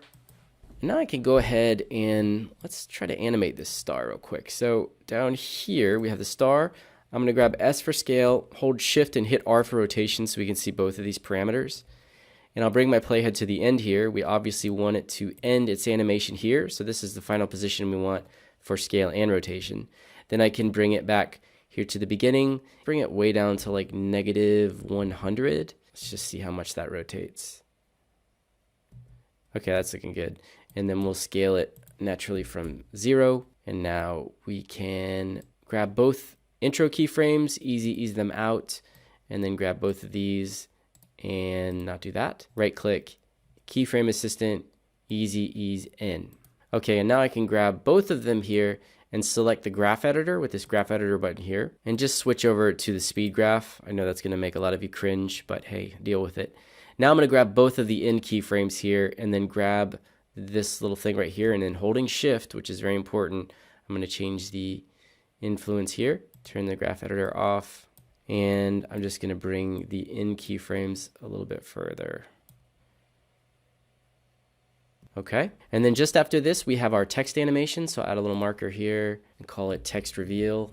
And this is just great if you're jumping in on this project a little bit later and you want to quickly see like, hey, what's going on here, and you don't want to dive into keyframes. Also, if you're passing this along to another animator, it really helps with the markers. You can even change their color via this label here, which I often do. I'll often, when I finish certain parts of the timeline, I will recolor them so that I know that those are done. Now let's focus on the text elements. So right here, I actually need to jump in to this text pre-comp, and as long as I have my playhead here at the beginning, I can jump in and the playhead will be in the same location here. So I'll go ahead and add a marker here, and I'll call this text reveal. We have a bit of a problem here because we have 2 shape elements. So I'm going to break this text element into 2 text elements, and I'm going to actually turn the visibility of these off now. With just the top one selected, I'm going to grab the pan behind tool, the anchor point tool, and I'm going to grab it, and then I'm going to hold shift, and I'm going to snap it to the end here. This is just a real quick way to animate these, and I will grab this one and do the same thing. And now what I want to do is put my playhead right at the beginning here and grab both of them, hit S for scale, turn off constrained proportions for both, and then we're going to add keyframes for scale, and we'll drag those out. Those actually need to be at the end point, and then we'll bring just the X to 0. And what that's going to do is that is going to shoot those out this way. And now just grab all of these, right click, keyframe assistant, and you can just do easy ease, or you can do shortcut key F9 to quickly give those some easy ease on them, and they'll be like that. And now to offset them, we can make the bottom go a little bit more slowly than this one. And then also, once again, grab the graph editor, just make this pop again, switch to the speed graph, deal with it. All you speed graph haters, I'm sick of it. Now to actually use these to reveal the text elements, we just simply use these backgrounds as alpha mats. So for that, like I grab this text element here and under track matte column, grab the pick whip and say text background top. Now we have this text being revealed up top. However, you can see the background rectangle was turned off. So simply turn it back on, and we'll do the same thing for government. Grab that, do text background bottom, turn that back on, and now we have ourselves a nice little text animation. All right, and now time for that big, beautiful circle. I'm gonna go grab the ellipse tool here. We already have this orange color. Now I'm gonna hold shift and I'm gonna double click, and we have this. And actually I want a stroke instead of a fill. So we'll grab fill, turn it off, and we'll grab stroke, and we want that same color. Okay, and now we're gonna crank this stroke width. I mean, we're just gonna crank it like crazy until we get something that was similar here. Okay, something like 800 maybe. I'm not sure how they did this. Let's see what happens when I just do a scale. Okay, you know what? I'm going to bump up the stroke to like 1200, and then we'll scale it from there. Now the reason I created it just by double clicking it is because one additional bonus of that is that it puts the anchor point in the middle of this. If you don't have the anchor point in the middle, it can be very annoying. If we look again here, I'm assuming this just animates straight from Kabul. Yeah, so it's right underneath the star. Okay, very cool, very easy. I can once again grab this, go to the geolayers panel, and pen this layer via the Kabul feature, and that's going to automatically georeference it and slap it right there. Beautiful, I love it. There comes the star, the text reveal, and then this ellipse. We'll put it underneath the star.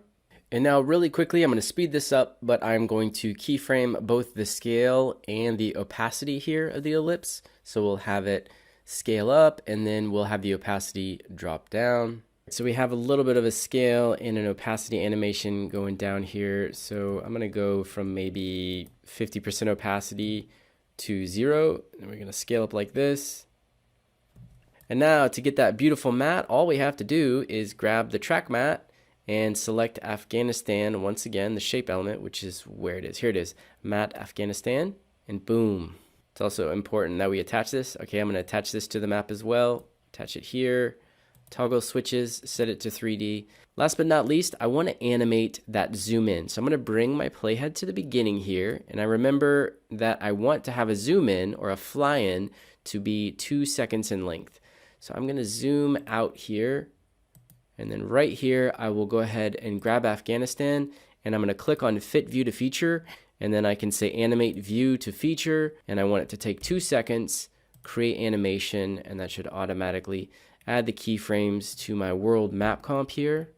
And yes, indeed, you can now see we have this animation, including zoom, latitude, and longitude. So now I want to take a side-by-side look at the original compared to mine. All right, here on the left, we have Vox. Here on the right, this is me.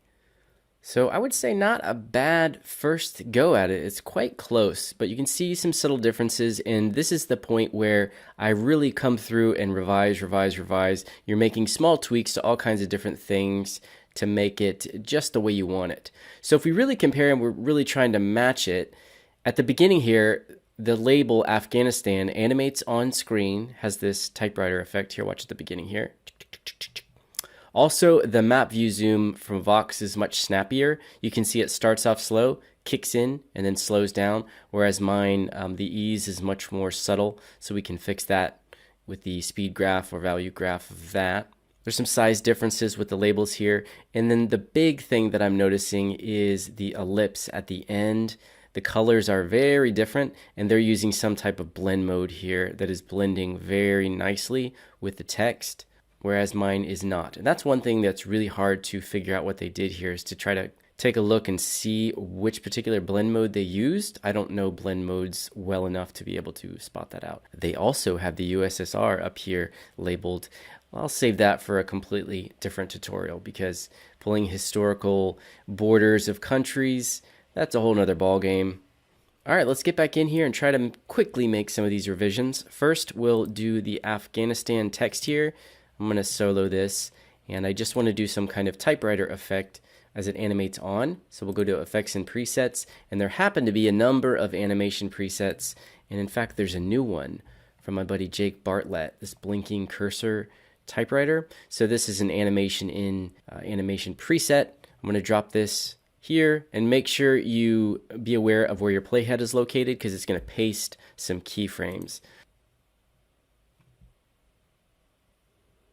Alright, so I'm just going to speed this up. And if you come over here to Effect Controls, you'll notice there's a couple of different things you can tweak over here, but I'm going to leave it as is. Now for the map view, when you're animating map views, one quick way to work is just to solo the map comp, and that's going to turn off all these other layers. Well, you can solo both of these. And that's just going to make it a lot, a lot snappier. You're not going to be having to preview all of those other map view features. So as long as those aren't important, you can just look at this one. Now I'm going to come over here and hit U to look at our keyframes of our animation here. I'm going to grab these and I'm going to open up the graph editor, and the speed graph is selected here. Once again, speed graph haters gonna hate. And what I'm going to do is I'm going to grab all the keyframes here, and I'm just going to do, we want that speed to be at its fastest right here in the middle. And now for this circle, I'm going to unsolo these and we're going to come over to the ellipse, and let's see if we can get this ellipse to kind of match. Let's pull up the reference here. Yeah, still much too red here. So let's go to the ellipse and maybe we can pull it back into the orange here. Really just trying to eyeball this. Really eyeballing it. I'm going to put it on top of Afghanistan because it's definitely blending with the text here. And now, as a last effort, I am very much going to play with blend modes one more time just to see if I can maybe get an idea for what they were doing here. Once again, you can toggle between blend modes by holding Shift and hitting plus or minus.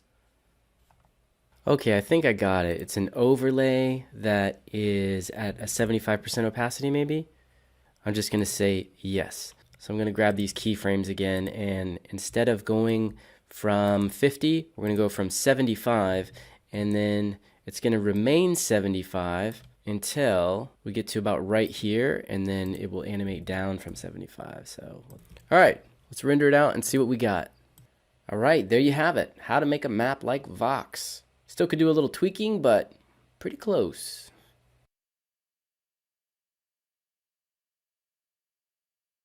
All right, we're going to jump from intermediate mode to advanced beast cartographer mode here. I'm going to be creating this choropleth map that's going to show the population density of the boroughs of London, England. Now, I'm probably going to be moving through this tutorial quite quickly because it's going to be very long, so feel free to rewatch it and pause it as we move along here. So I have a new project open. I'm going to go ahead and create a new map comp.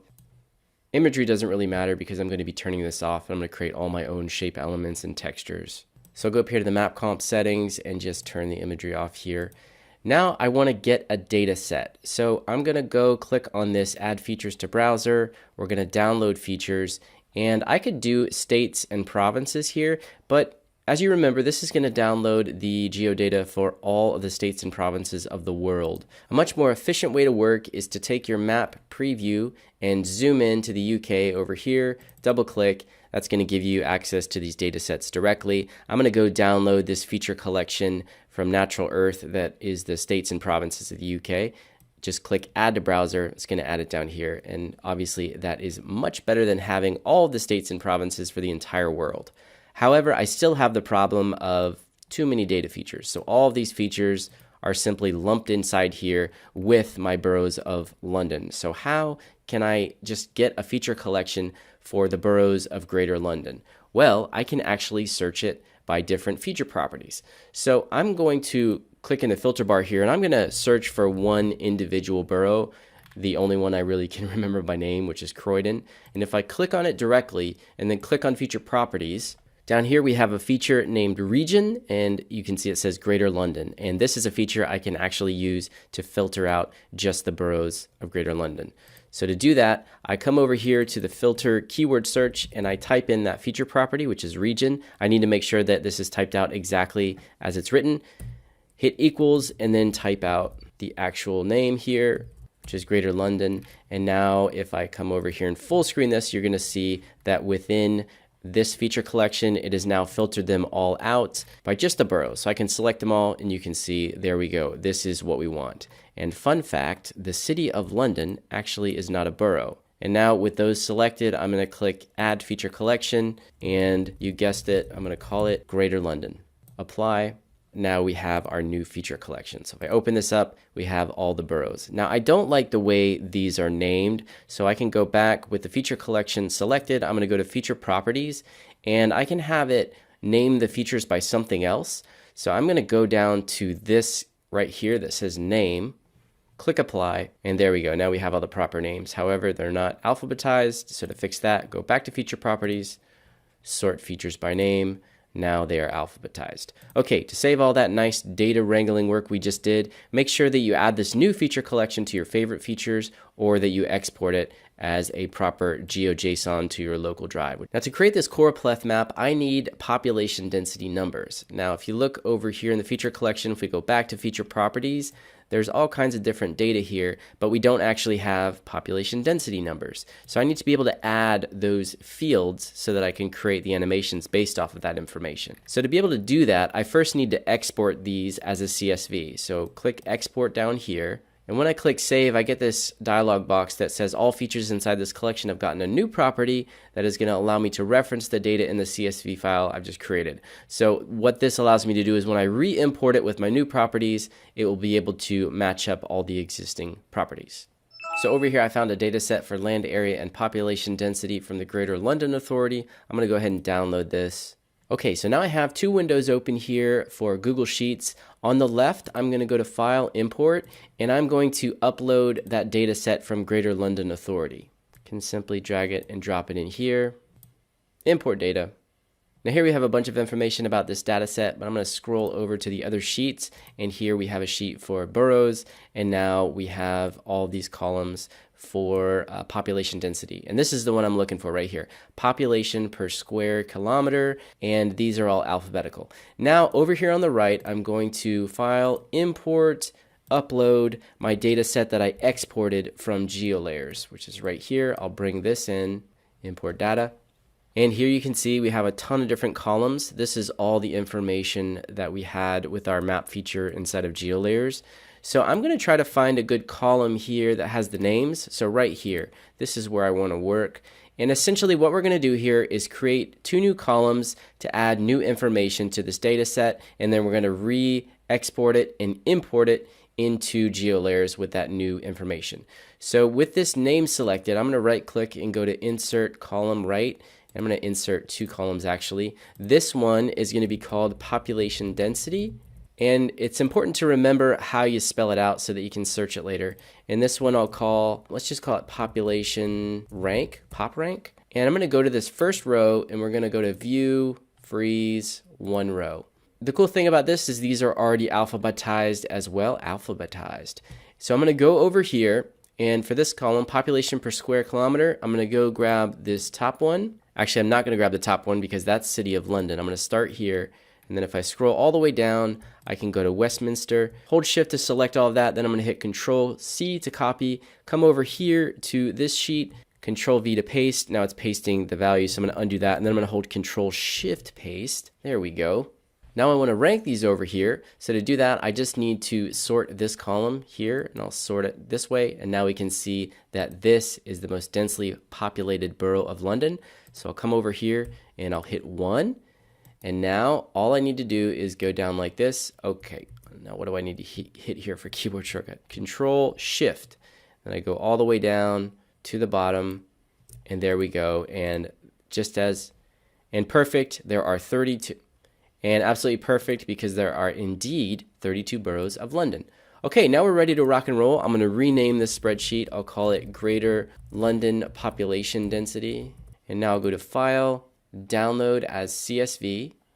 And now come back to GeoLayers, select the feature collection, go to Feature Properties, scroll all the way down, and then select Import Properties from CSV to this new CSV, which is Greater London Population Density. Click OK, and then it's going to use this match property right here that it created when I exported it.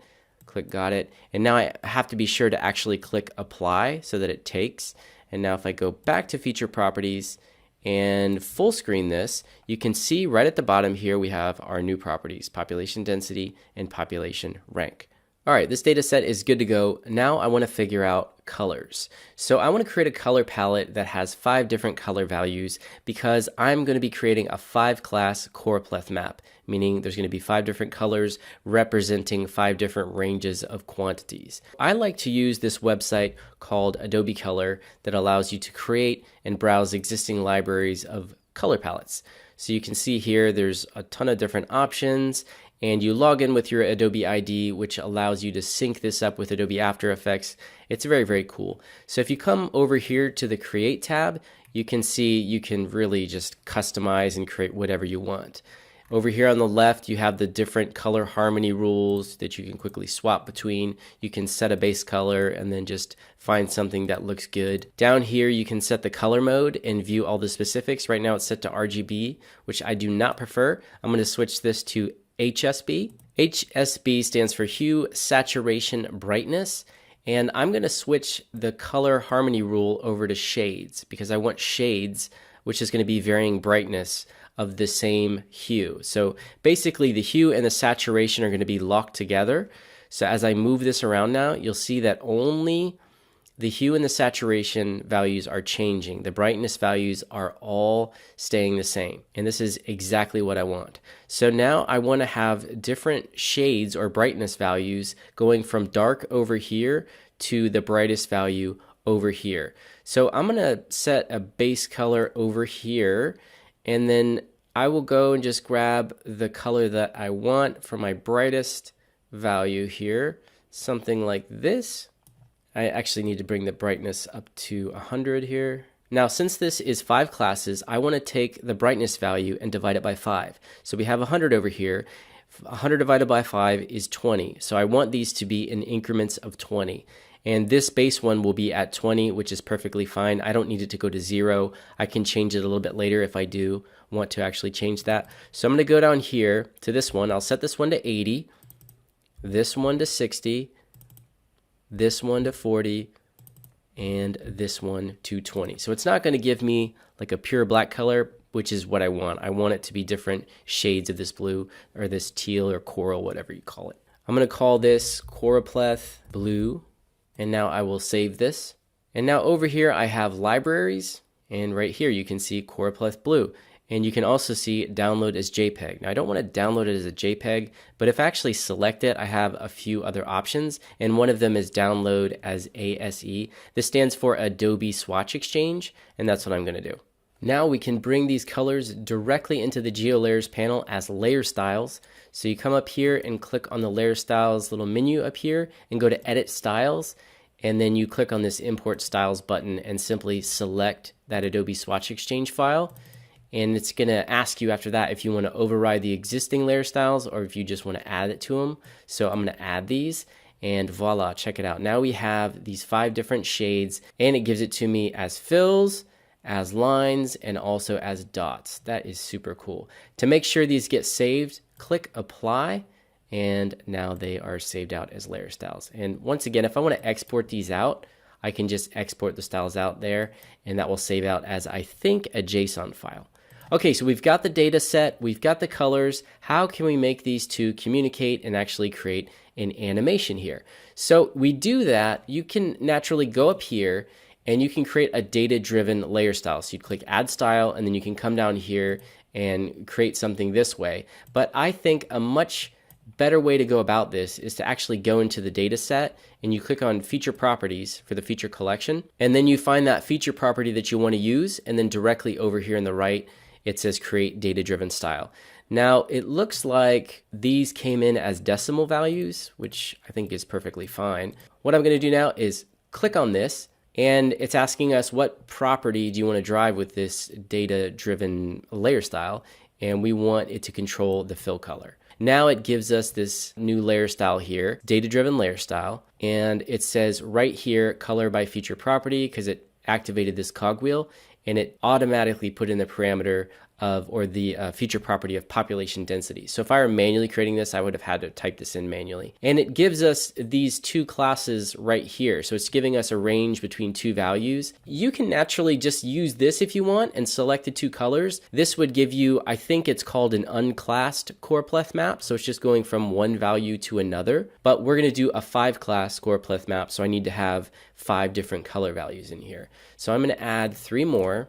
And what's cool is you can see these incrementally go up, and we have a visual preview here of the gradient of what it's going to look like based on those values. I need to change these. This is the top value here, so I want to bring this to the top. Again, this is 5 classes, so we want to divide this number by 5 roughly. It doesn't have to be exact, and I can change those ranges at any time. But I'm going to do them I don't know the term for it, but I'm going to make it pretty average here. So 16 divided by 5, we're going to do 3. That's going to be close enough. So this value down here is going to be 16 minus 3. So we'll do 13, and then we'll do 10, 7, and then let's bring this one all the way down to 3. Okay, so now we need to grab the colors. You can do that by selecting this here. And if we pay attention, this is our maximum value. So this is the most densely populated amount. We want that color to be the darkest shade. So we want the darkest shade to be the most densely populated. So I'll click on here and I can go right over here. These are our 5 shades. I'm going to grab the darkest one, apply, and now I'm going to go up and select those lighter shades as I go along until I get to the final one. And keep an eye on that gradient preview, and hopefully it will look good. And it does look good. So it's going from this light value over here. So you can play around with these values to see if the gradient is looking a little bit better. So I might want to have that at 4 just so we have some darker values. I click apply, apply, and now I have this data-driven layer style. And to just make sure it's working, you can open up your feature collection. I'll full screen this. And if you look over here on the right, you're going to get a preview of what layer style is going to be drawn out. And you can see they're varying in their shades. So indeed, that data is being read by that feature property. So now I just want to make sure that these get drawn out as individual layers. I'm going to turn off full screen here. And now, moment of truth. Let's go to draw features and see what happens. See if we now have a choropleth map. All right, now let's create a legend to show these different color value classes. So I'm going to go grab the rectangle tool. I want to make sure that nothing else is selected. And I'm going to hold the shift key and double click. That's going to create a perfectly symmetrical square here. And then I'll grab that, scale it down. Make sure you grab the shape layer and not the shape group layer or shape group. And now I'm going to solo this and I'll duplicate it until we have 5 in total. I'll grab number 5, I'll move it over here to the right. I'll grab shape layer 1, I'll move it over here to the left. And now I will grab all 5. And to distribute those, you go to Window, Align, and then you can distribute the layers right here horizontally. And now to center them up real quickly, I'll grab all of these and parent them to the middle one, which is shape 3, and then you can start to center up shape 3 and move it around. Now I want to change the colors of these. So I'm going to go back to the geolayers panel and I can open up the layer styles window here, and now I can just use the color picker to quickly go in here and change them. So we want to go from dark to light here. So I will grab this and grab the color picker, and now we can just quickly go through these one at a time. Starting to look like a GoPro logo or something. There we go. Cool. Now I will grab all of these and I'm going to go to Layer Pre-Compose and we'll call this Legend. And then I'll turn off Solo, and now I can very easily and quickly just kind of move it around here and scale it. And it all depends if you want to have this connected to the map. So as the map animates, do you want to connect this and have it move around, or do you have it want it to be static? I think I want mine to be static.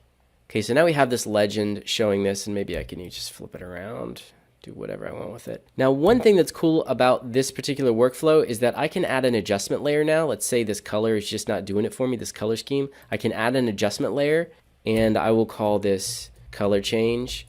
I'm going to go up to Window and select Effects and Presets, and then I'm going to search for Hue Saturation. Apply that here, and the reason I created an adjustment layer is so that it applies it to everything underneath it, meaning all of these colors.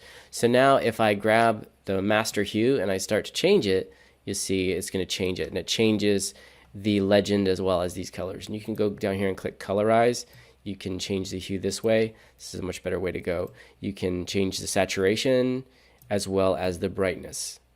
Now, if you want total control over this, I would actually create another map composition and I would put all of these inside of there so that you're not having other elements in your containing comp here being affected by this adjustment layer, because this will be pretty limiting. You'll have to keep all the other layers above it. Not always the perfect workflow, but definitely you want to use this effect to quickly change your colors as compared to going through and creating new palettes and having to change them that way. Actually, yeah, this workflow is going to be a little hindering, so I'm going to show you the alternative option of how you should do it. You should come up here, create a new map comp, call it Burrows, make sure that it's linked up with your world map comp, click Create, and now come back to map comp settings, turn the imagery off for this one, and then select it. And with our data-driven layer style, we want to come over here and select Draw Inside Map Comp. You could also turn off individual layers, and then you would have just one shape layer that you could apply that effect to, so you wouldn't have to do this adjustment layer madness.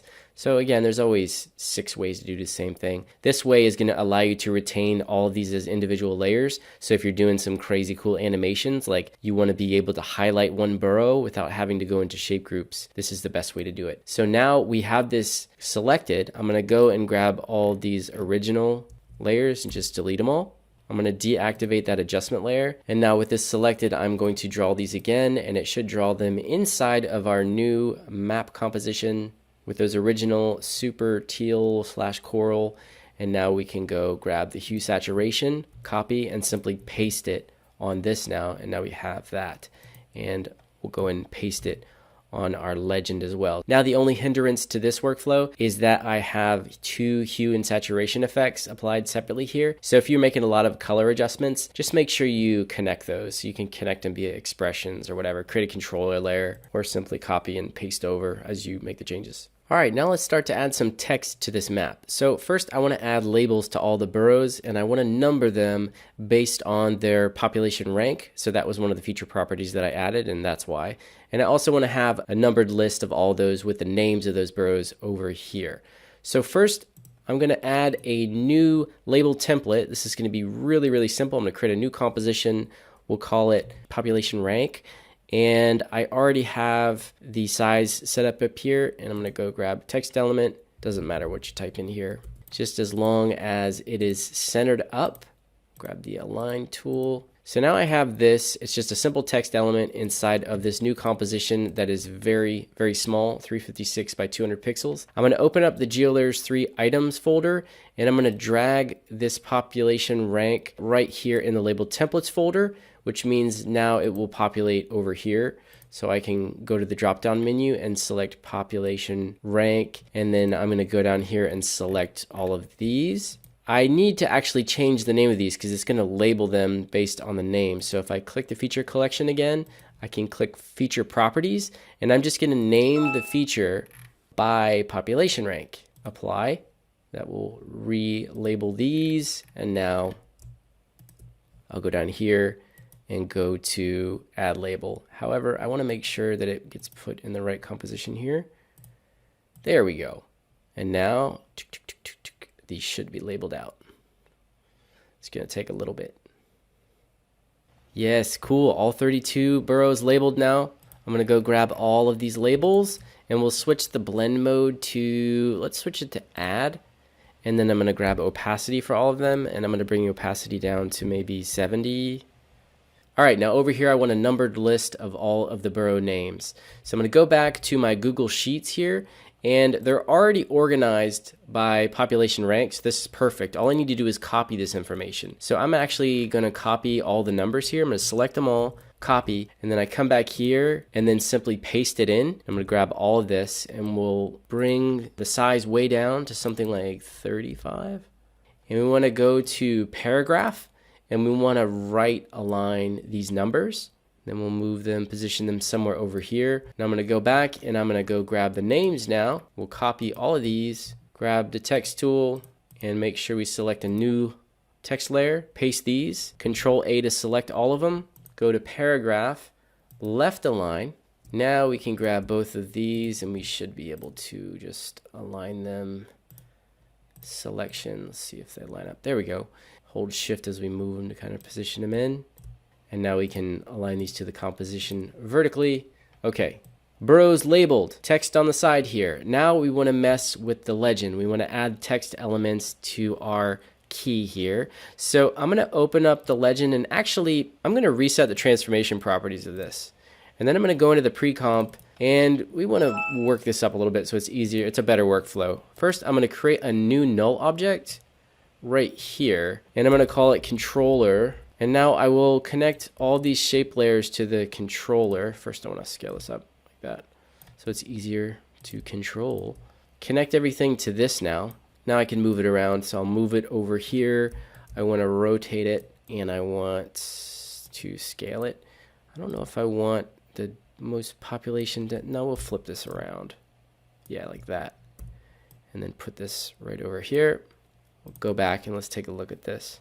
Okay, and I can reposition this as necessary. I'm going to go back in here. Now, to see our range, we go back into the layer style. Again, I messed up the data when I brought it in. This is actually needs to be multiplied by 1,000. So we're looking at thousands here. So I'm going to go grab the text tool. So at the top here, we're going to say less than 4,000. And we're going to bump the size up here. We're going to go over and snap it and then move it over here. And now I'm going to duplicate this 5 times, and for the sake of brevity and not making this tutorial 4 hours long, I'm going to quickly speed up the recording here as I get all these text elements in position. Okay, so now we just change these ranges. So here I'm going to say something like 17, 13, 10. I'm not too worried about accuracy here, huh? I'm just teaching you how to make the map. I'm not teaching you how to have accurate data. You know me. Boom. This legend is way too big. Let me see if I can connect the text to this controller as well and see what happens. Okay, so now we have our null. Let's scale it down. Okay, good. So scale it down, make it much smaller. I think the text elements are still too big. You know, you can go through here and tweak. All right, now let's add a main title up here. Population density of London. And then I can put maybe this down the bottom here. And you know what? I think that this would actually look better over here on the left, like this. And then the legend is probably going to look better on the other side. Just trying to keep things organized here. Let's lock all of these so I can just grab the controller and then we'll move it over here. I want to move it right in. It's just some nice space for it over here. And now I can move the map. We'll just go here and maybe move it over like that. And I also want to give credit down here next to the provider attribution. So, you know what? I'll put this over here. And to make this pop out a little more, I might want to add a little border here. So I'm going to switch to maybe this white line here. And I'll go back and I will grab these shapes. I don't want it as individual layers. Turn that off and I'll make sure that I've got the correct map comp selected here, and now I'll draw this out. You know what? It's just a little too much. So I'm going to go grab the style here and I'm going to bring that stroke width down to maybe 2 or 3. And let's swap it out. There we go. I'll go grab it and we'll swap it out. Yeah, that's looking much better now. And you know what? Maybe I could just grab this and I don't know, paste it over here on top of this as well. All right, now let's see how we can bring this visualization to life via a little animation. I think what might work best is to first animate on the numbers here on the map at the same time that the numbers animate on over here, as well as the title, and we'll already have the white borders up. And then a few seconds after that, we'll have the colors come in with this legend at the same time. Let's go over here into this pre-comp, and I'm going to turn the visibility of all the burrows off except for just the borders here. And we want to fade this on, so I'll go to Effects and Presets and get this fade in and out. And I'll select this layer, double click so that it applies it. Now we have this little animation here. Fantastic. So at the same time, I want all of these numbers to animate on, and I'd like him to animate on sequentially from 1 to 32. So thankfully I already have in my containing map comp here all of these in order, and they're going from high to low. So now that I know that they're in order, I can go back to the geolayers panel here, and I can click on run script file, and you have these staggered layers. There's 3 different options. You can stagger them down, random, or up. So I want to stagger them up because the lowest layer is 1, so I want that one to be first, and then it'll stagger these layers up from there. So if I just click on that, now they're all stagger. So if we watch, actually we already see one, so we need to apply a dissolve to these as well. So I'm going to grab all of these, and we can apply that same fade in so that they all fade in instead of hard cut in. So if we take a look at this, okay, so they all fade on over the course of 1 second here real quickly. That's cool. Now I can come over here, and these are actually in one individual text layer. So I can search some text animations here and try to figure out if something's gonna look good. We can go to presets, text, animate in, and we can choose to do it by character, which would take forever, or we can do it by word or line. I think animating these in by line is gonna be best. So we have multi-line. We just got to find the right one. Slow fade on. Let's see what that one does. Slow fade on. Wow, yeah, that's pretty cool. I'm going to hit the U key for the keyframes, and we can have this animate on over the course of a second. Looks good. Not quite perfect, but it definitely does the job. And now I'm going to do the same exact animation for these numbers over here. Slow fade on. Grab the keyframes here, and then just match them up so that we have the same animation. There we go. Now we have the colors. So these are going to animate on over the course of this 2 seconds. Then maybe from 3, somewhere between 3 and 5 seconds, we can bring the colors in. And I'm just going to do this randomly. So we'll go back over here, and I'll turn the visibility of all of these burrows back on. And what I'm going to do here is I will just stagger these randomly. So we'll go run script file, stagger layers random, and now they're going to animate on over here. But we want them to animate on starting around the 3 second mark. So I still have them all selected. They're staggered. So I'll bring them over here. And I can full screen these just to see what's what. And it's important to remember I also have to throw some dissolves on here because they're just going to hard cut in if not. I'll go grab fade in out frames, double click. Now let's take a look here. Okay, so cool little random transition here. And then at the same time, I can fade in this legend here. And I could even come into here. I'll unlock all these. And let's just try a quick stagger down. So we'll do stagger layers down and see what this does. Ah, okay, they're not in the right order here. So maybe I'll quickly just order these. So we got this one here. And the same goes with this. We want these to be top to bottom. So I will put this at the top and then this one at the bottom. There we go. Now let's grab these, stagger down, and see what happens. Stagger layers down, grab these, stagger layers down, grab all of them, fade in out. I really rely on this. Ah, okay, that looks good. Cool. So this is just a real quick way to animate these. And naturally we want to bring the legend and we want to animate all of these in at the playhead here. All right, and then maybe for the top here, these main titles, we can do like a typewriter effect. So I'll come up here, and where's the main title? Here it is. We actually want to change this. Population density of London by borough. We'll go to effects and presets, close this out, animation presets, presets, text, animate in, and there is a typewriter. Let's see where it is. Actually, let's just search typewriter. My buddy Jake Bartlett created this preset here. It's called Blinking Cursor Typewriter Console. It's very cool. You can go drop it here, and oops, it pasted the keyframes right there. So I'll drag those over here. So very cool. That'll type in. And you know what? Did that just reformat it when I put that on there? Dang, Jake, I was just giving you props, and now you done did me wrong. It did. So what I'm going to do here is I guess I'll split the main title up here. And with the second title here, I'm going to delete this, and we'll have this as the subtitle text here, just to split them up. And to be Joe Cool here, I'm just going to offset this and kind of tuck it away up here. Now we'll go back, grab this, and effects and presets, and I'll reapply this effect to my title. And now the only thing left to do is apply a dissolve in to these remaining text elements, and we can have a look at the final animation here. There you have it, a choropleth map.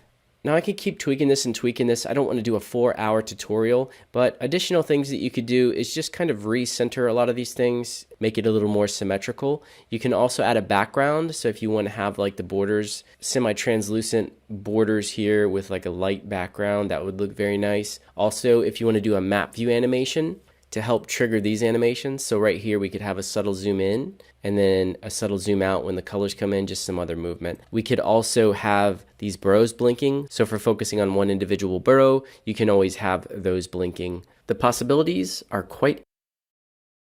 Today I'm going to be recreating this beautiful map visualization from the YouTube channel Real Life Lore. This is going to be a lengthy one. We're going to go in depth, break it down step by step, and you're going to learn a ton of little tidbits here. It's going to be great. Okay, I'm inside of a new After Effects project, and I've opened up the geolayers 3 panel. I'm going to create a new map comp, which I will call North Korea Missile Range. Click Next, and I'm going to go with just the standard Bing aerial profile.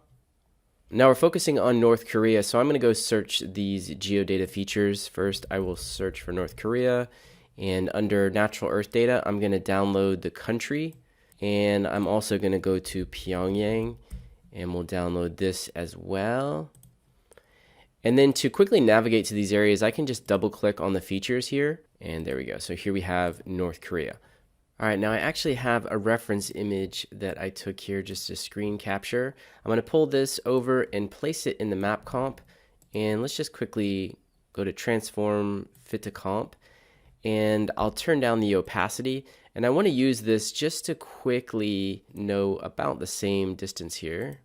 Okay, about right there is good. And you can see he's using a different profile. This satellite imagery, it looks like one of the premium map tiler profiles, or maybe he set it up inside of Mapbox. Very beautiful.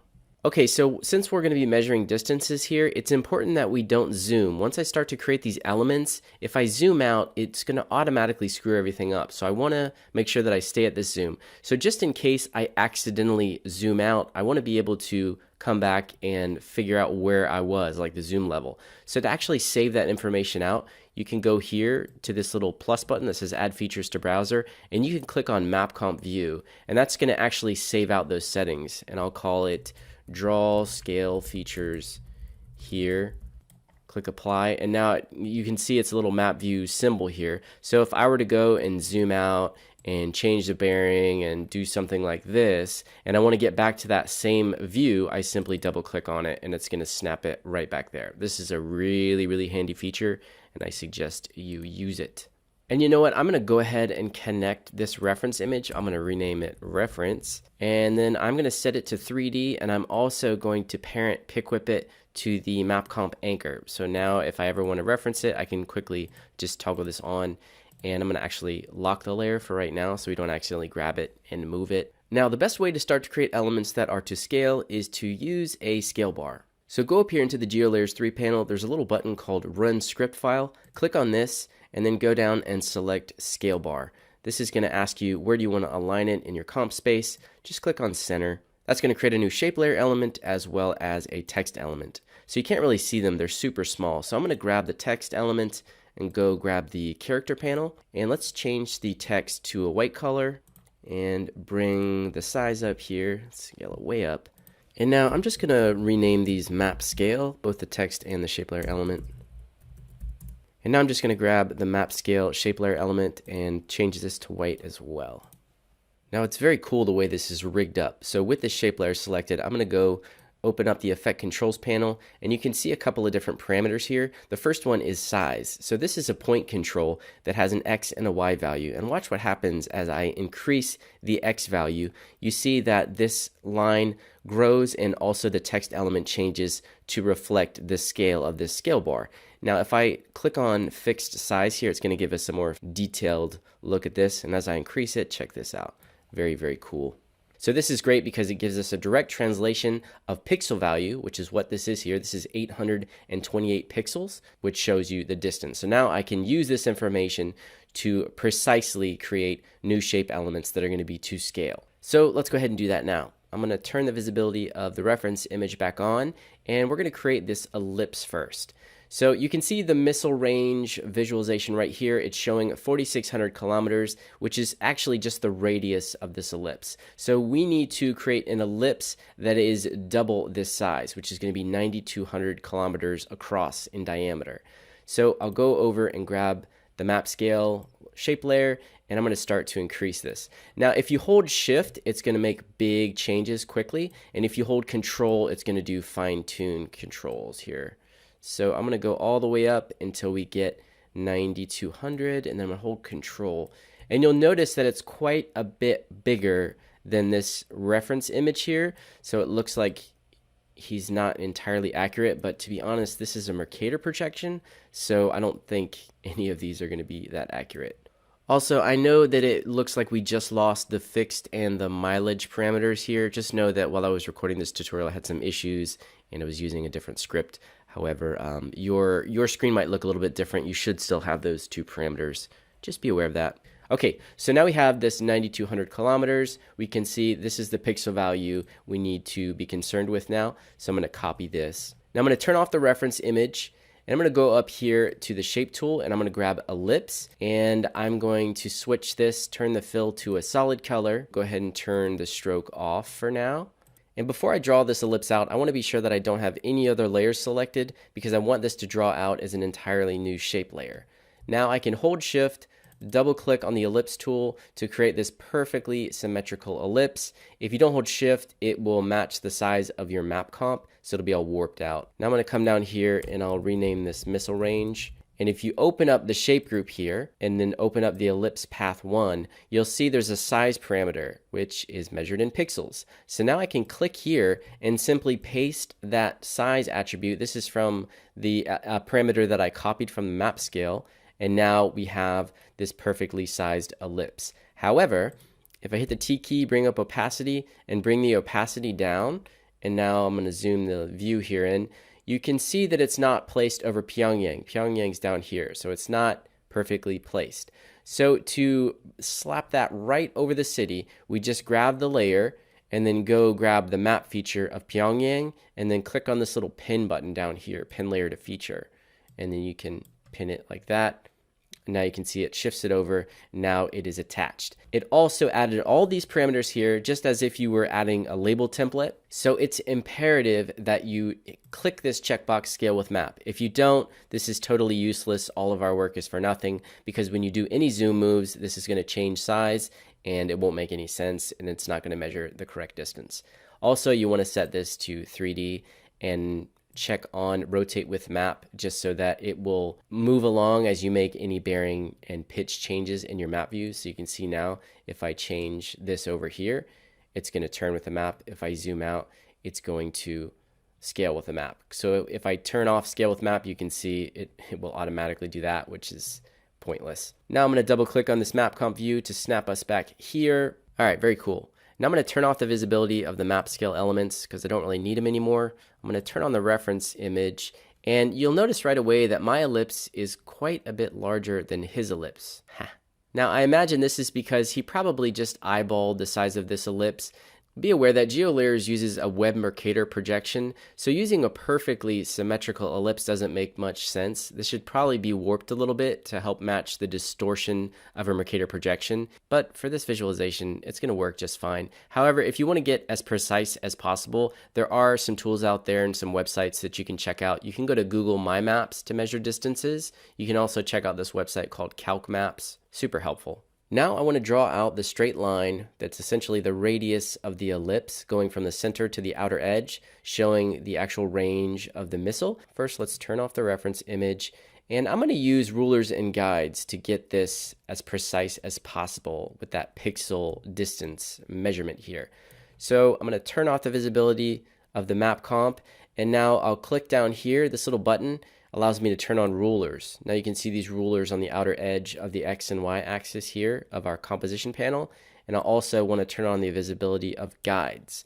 And to draw a guide, you just simply grab within the ruler here and you move them out. What's cool about this is you can see the rulers here. It starts at 0 and then goes up along the X axis. So I want to use this to get a precise amount here, which I'm going to use to draw out our straight line. Because when you draw just a straight line, you can't really easily see the pixel value. It's not like this ellipse where you have a size parameter that you can just paste that number in. So when you're working with guides, you can right click on them and it's going to give you the pixel value right here, which you can actually edit. So if I go click on edit position, I still have that full amount. If I paste this in, this is the full diameter amount of our ellipse. If you remember, I copied it from the map scale. So we want to take half of this. So I can actually just type straight in here, divided by 2 using the slash key. It immediately does this. So 1305.1. And it's going to snap this here. I'm going to come over here and I'm going to draw another guide and I'm going to set this one to 0. So why did I draw these guides? Well, it's because when I draw this path, I can use it to snap. So it'll snap perfectly. So we'll go grab the pen tool and I'm going to turn off the fill here. We'll set it to none. And then for stroke, I'm going to turn this on. And it's set to white at a 5 pixel width. That's perfectly fine. Now, I'm just going to draw the first vertices here and then I'm going to hold the shift key and draw this out. That's going to keep it perfectly straight. Now if I switch to the selection tool and I hold shift and drag this out, it'll snap right here. So it's going to be very, very accurate. If it's not snapping, go to view and make sure you have snap to guides selected. And now I'll go grab this other one, hold shift, snap. So not only is it going to snap, as I hold shift, it snaps it. It's a vertical position, so it stays straight. And I'm going to come down here and I'm going to rename this missile range, maybe radius. If you look, the anchor point of this line is way over here. I actually want it to be at the very end here. So to do that, I'm going to grab the pan behind tool, which is the anchor point tool. As I move it over, I'm going to hold the control key, which snaps it. So you can see here it snapped it to the line. If I go to the end, it'll perfectly snap it. And now I can attach this to Pyongyang using the same steps that I did with the ellipse. Grab the layer, grab the map feature, click pin layer to feature, and then it's going to perfectly snap over there. And now check it out. We're all precise. Again, be sure to set it to 3D, turn on scale with map, turn on rotate with map. Now I'll turn the visibility of the map comp back on. Now check it out. If I zoom, we should have our new visual here. All right, super cool. All right, if we pull the reference back up, now I want to create these remaining elements. So we have the text for the distance here. We have the text label of North Korea, also a fill and a stroke element, and then this dashed line on the outer edge. So now I'm going to real quickly kind of zip through and try to recreate some of this. So first we'll do this dashed line at the outer edge. For this, I'm going to grab the missile range ellipse and I'm going to Control D to duplicate it, and I'll call this one border. And then I can open up the shape group here under contents, ellipse 1. And you see I have both stroke and fill here. So I'll turn off the fill and turn on the stroke. And then I'm going to just change some of the parameters down here to try to match it. So we're going to double the stroke width to 10. We're going to set the line cap to round. And then for dashes, we're going to click dashes twice so that it creates a dash parameter as well as a gap parameter. I'm going to set dash to 50 and then gap to 25. And now we have a little bit of a little line here. And actually, I'm going to hit T for opacity, and we're going to bring the opacity up to like 80 to make it more visible. Now I'm going to go up to layer styles, and I'm going to add a new style, which I'll call country. And I'm going to switch to a red color, click apply, apply. And now I can go grab North Korea, draw features. Now we have the fill. Now I'll switch the layer style to this stroke line here. And I'll draw it out again. Now we have the stroke. And to keep these organized, I can rename these North Korea border, North Korea fill. We'll do all the final style changes and tweaks at the very end, maybe after the animation. Now I'll go grab this text element, click down here. We're gonna say 4,600. Is that what it was? Here we go. Gonna have to find out what font he used to switch it later. And I'm gonna duplicate this, and we're going to have a separate one that's going to say kilometers. The reason I do this is because we're going to animate this text element, so we want to keep these separate. And I'm going to go here and I'm going to left align the kilometers, and I'm going to right align these. And now we can kind of snap them together here and then reposition them. And you know what? I'm creating all these elements. I need to save out a new map comp view because it's different from the other view. So I'll call this one draw other elements here. So I don't have to worry about pinning all these right now. So you can see the different sizes here. This is where I drew the scale features, and here's where I'm going to draw all the other features. All right, turn reference back on, see what else I got here. All right, so it looks like all I've got left is a North Korea actual label here. So I'm going to duplicate this one. We will go to paragraph, center it, and then just center this up here, North Korea. I'll put it up here, and we're going to place it a little bit later. Now I'm going to go grab a rectangle, turn the fill on, change it to like a black here, down here, turn off stroke. Now I'm going to come over to North Korea, the label here, and I'm just going to draw a quick rectangle over top of it. And then I'm going to right click and go to transform, center anchor point, and layer content. So that will make this perfectly centered up. Now I'll grab the North Korea text, bring it over top, and now I can hold control as I move it around, and it'll snap it right in the middle there. And now we'll position this a little bit later. Call this text background. And now I can parent this to here. We're going to attach all this stuff later. All right, now it's time to do some animation. I brought in a reference of the actual animation here, and if we take a look, you can see there's four main things that are kind of going on here. First, we have the map comp, which is zooming out over the course of about 4 seconds. We have the ellipse that's scaling up, and the radius, this distance line, is actually doing like a little 360 rotation animation. And then at the very end, we have this text pop up of the distance. Looks like it's at about 4,300 kilometers here, and then it is doing this counter animation up to the final amount, and then right at the very end, the dashed line dissolves on screen. So this should be pretty straightforward. So first, let's do this zoom animation. So we'll go to about 3.5 seconds. I'm going to add a keyframe because this is going to be the final position of our map, and then we'll go back and we're going to zoom in on North Korea. And if you look over here, you'll see that I've made the critical error of not saving out my map features.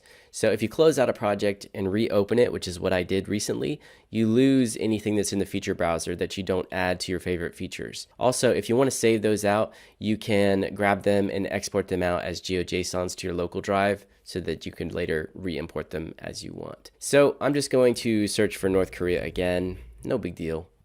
Add that to my browser. And with my playhead at the beginning, I'll double click, and now we have an animation here. You can look at the keyframes down on the map comp. Now don't worry about how atrocious the design looks. We're going to fix all of this stuff. In fact, I'm going to solo the map comp just so we can take a look at this map view animation that we've got going on here. So this is looking good. I just want to tweak the animation a bit so I can grab all these keyframes here, open up the graph editor. With the speed graph selected, I'm just going to tweak all of these keyframes and, you know, give them a little bit of punch here. There we go. Now let's go up and take a look at the ellipse. So I'm going to turn or close this, and then we'll just look for the ellipse here. We'll solo this as well. Now this scales up as the map animates on. So I'm going to grab this, hit S for scale, and we want to match the keyframe here, the position at least. And I'll add a keyframe for scale, and then we'll go from 0. The cool thing about this is while there is an expression applied to this scale parameter, you can still override that with your own keyframes, and it will still work good. So now we're going to add some ease to this, ease out, ease this one in, and we want to do the same thing with the influence here, maybe just tweak it a little bit. We don't want to match it exactly to our map view, but we'll just make it to where. All right, that's looking pretty good. Now let's mess with the radius here of this line, see what happens here. So first of all, this stroke width here is just terrible. One really cool feature of geolayers is that you can create features from layers. So if I grab this radius line here, I can go click plus and say feature from layer. And now it adds this feature right here, missile range radius. But what's insanely cool is that I can go to feature properties and it actually gives me some of the metadata here, and it tells me the distance in both kilometers and miles, and it looks like I was pretty close, about 17 kilometers off. But what is so dang cool about this is I can actually redraw it. So let me go grab this feature here, and now it just uses all the cool parameters of geolayers. So right here, it has auto stroke width. So I will draw this out. And now let's take a look at this one. I'm going to solo this one. We're going to see now if as we zoom, you're going to see the stroke actually changes of this one. So if that's the look we want, let me look at the reference again to see how this one went. The cool thing is it's being masked out by the ellipse. So let's go ahead and do that. So right now I can take this one and I'm going to click this little button so I can expand the track mat column here. And now I'm going to grab this and I'm going to use the ellipse layer right here, missile range, as a mask. And I need to make sure that I turn it back on because it's automatically going to turn it off. And now this will be masked out by that. So as this animates on, it reveals this. Now I just need to do this rotation animation. So right here, with this, I'm going to hit R for rotation. And all we got to do is do a 360 animation of the Z. So we'll go grab the keyframes here and make sure we're in the same spot by holding Shift. And actually, we only need to do 1. So I think if we just do animate a 1 here, and then have it come back over here and just do 0, hopefully it'll go in the right direction. Okay, it's going in the right direction. Now we can just easy ease these keyframes and then really play with the speed graph here. And you know what might help is if I look at where these are peaking, maybe I can add a marker to help me time these animations here. So we'll grab these and let's say I want this to peak at the same spot here. All right, now I'm going to turn on the text elements here because I want to animate this counter. I want to have it animating up from 4300 to 4600 and dissolving on. Now this is a more advanced animation. I'm going to be doing some expressions here, but if you learn the techniques of what I do, you're going to be able to take text and just go crazy with it. Normally, if I'm working on a lot of text elements, I'll use some kind of premium scripts or plugins that help me do counter animations because doing them manually with expressions just takes that extra step and it's harder to customize, I feel, than if you use like a powerful tool like what's it called, Digit Fiddler or Odometer. So what I want to do is grab this text element here and I'm going to open up the source text and I want to have this animate up like a counter. So I'm going to go to effects and presets and search for slider control and just grab that, place it on here. And I'm going to rename this slider control counter animation. And I'm going to grab the source text and grab this property pick whip and attach it to that. So now it's going to read whatever I do to this here. So you can see as I shuttle here, it's going to give me this number. So I can go ahead and keyframe this. So we want to keyframe it from 4300, let's say. We'll add a keyframe to this. And then I'll come over here to the final keyframe of the animation and we'll go up to 4600. And I'm going to actually press U so we can see the keyframes. All right, so now we have this animation here. Now I'm only animating from 4300 to 4600, so the 4 doesn't change. So I want to add a comma in here, and I'm going to show you how to do this. It's kind of a complex way. Doesn't make too much sense, but if you go to source text and you add a parentheses here and then hit plus, whatever you type in the parentheses, it's going to attach it to the front of it via text. So if I just put 4 and comma, it's going to add the 4 and comma to the front here. And so now we still have this animating on. So now I simply need to go back to this counter animation and go from 300 to 600. So once again, this is an area where I'd probably want to use a proper script or plugin because this is just kind of crazy. But if you learn this technique of this parentheses with a plus, you can, add things like now I can come to the end as well and say plus parentheses, and I can add kilometers here. So it'll automatically add kilometers to that, which is cool. So now I can go back and just grab this one and delete it and then move this one over to here. And to make this capitalized, I just grab these and capitalize them. And I wonder if I just put a space in here, if it'll read the space. It does. That is crazy. Okay, now I'm going to grab T for opacity, and I'm just going to do an animation for opacity as well. We'll have it go from 0 and then just tweak this a little bit, have it ease in, and now I should have a text animation. Now you'll see we have a new problem, and it's the fact that we have all these decimal points. So to avoid this, I can go over to the counter animation slider, and then I'm going to hold Alt, click on this button here to add another expression, and I will just grab this and go to JavaScript Math and do Math Round. And that's going to round that out. And now it keeps that as an absolute rounded number. And now for this last step, we can just attach this to the map right here. So full screen this. We should have a full dedicated tutorial just to these text animations. Attach it to the map comp anchor, set it to 3D. Now our text is ready to rock it and shock it. Now let's go check out our country shapes here. We got the border and the fill. I'm going to turn the visibility of these on, and these look absolutely atrocious because what happened here was I drew out the border line, and I did it from a very zoomed out view, and the auto stroke width was turned off, meaning that as I zoom in, it's going to get bigger and bigger and bigger. So I simply need to turn the auto stroke width back on and grab that same line again. And then with the layer selected, I just swap it out and it should be good to go. Okay, there we go. Now if we move over to a zoomed out view, you can see that it's scaling nicely there. Now for the fill, this should be easy enough. Just grab the fill and play with the blend modes. I'm going to go with something like add or maybe lighten. And now I can grab the opacity and we'll bring that down to 50%. And then we're pretty darn close there. Let me control click finalize this to see how it looks. Oh yeah, very nice. Now let's go up to our text elements here. And I'm going to disconnect the background from the text. And I think for this, we just want to kind of center it up here and maybe pin it. Let's see what happens if we pin it to the map.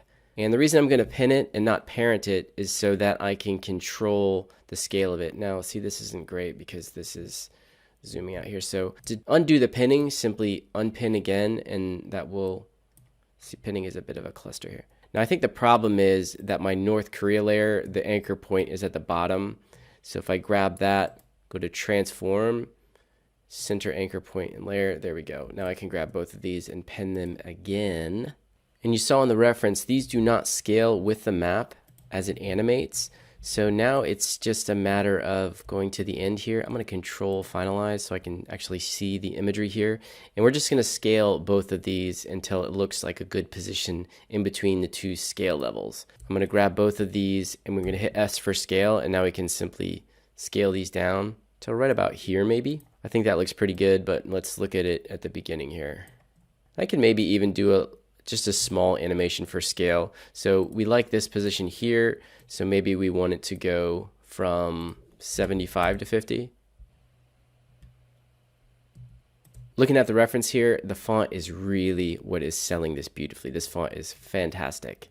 Now, I think the closest font that I have to match these is probably something like Long Beach. I'm going to go to the character panel and I'll grab this one and just type in Long Beach. Here we go. And now this is looking a little off. So I'm just going to recenter the anchor point by going to right click, transform, center anchor point and layer content. And I think since it's pinned, it automatically moved a layer instead of the anchor point, which is just fine for me. And now I'll grab this other text element. We'll switch it to Long Beach as well. Now we need that little dashed line. So for that, I will turn on the visibility of this border here. And I'm pretty sure all we need to do is animate the opacity here. So I'm going to go from 0 to 80 near the end here. And I'm just going to easy ease this keyframe in. See how this matches up with this final keyframe. I might not want it to be exact, so let's see. One thing you'll notice about my animation and the reference is the fact that my location is in Pyongyang, so I'm pretty sure that the missiles are not launching from the capital. They're more somewhere in the north of the region, so I think his animation is actually more accurate for the location, but once again, where it really matters is size. My ellipse is bigger than his. That's all anyone's going to ever care about because size matters. I could adjust the animation to be more symmetrical on this particular ellipse, so we could go back and grab Pyongyang, and I'm going to need to download this feature again because I've been opening and closing this project. So let's go over here to Pyongyang, see if we can just center this up here. So I'm going to double click this right here. Oh, and that's going to zoom it in. That's not what we want. So I'm going to zoom this back out. Now the country is a little offset, but the ellipse is perfectly centered up. Okay, it's almost there. Just for some final touches, I'm going to come over here and let's increase the size of this. Let's make it like 125 maybe, and maybe even reposition it ever so slightly. Also, I want to have this border, I want to actually attach this scale parameter here. So if we go to scale, I want to copy the animation of this one and just paste it over here. So now when this animates on, this won't look like it's slightly off.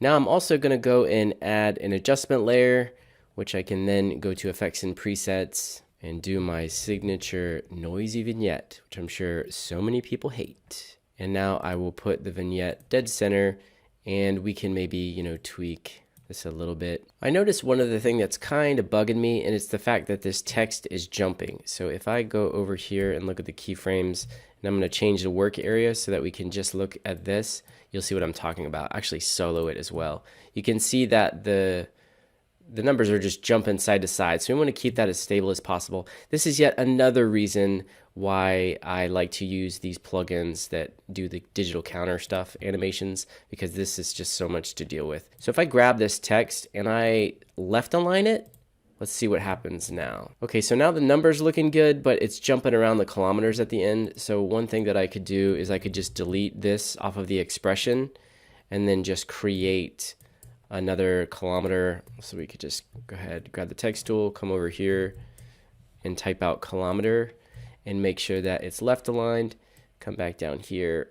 To make these snap, I'm going to turn this one off of 3D, and now this should be able to snap to here, and then kind of space it out how I want it. Turn those both back on to 3D, and now I actually need to connect this one to the map comp anchor right here. So we'll go down, map comp anchor, and now I need to copy the opacity here. We'll grab this. I can just paste it onto the kilometer one as well. There we go. Still not perfect, but hey, I'm not going to waste the whole tutorial focusing on this text element. One other thing that might be cool to do, oh, and I got to reposition them. They are both way off now. And there you have it, a very cool visualization in the style of the YouTube channel Real Life Lore.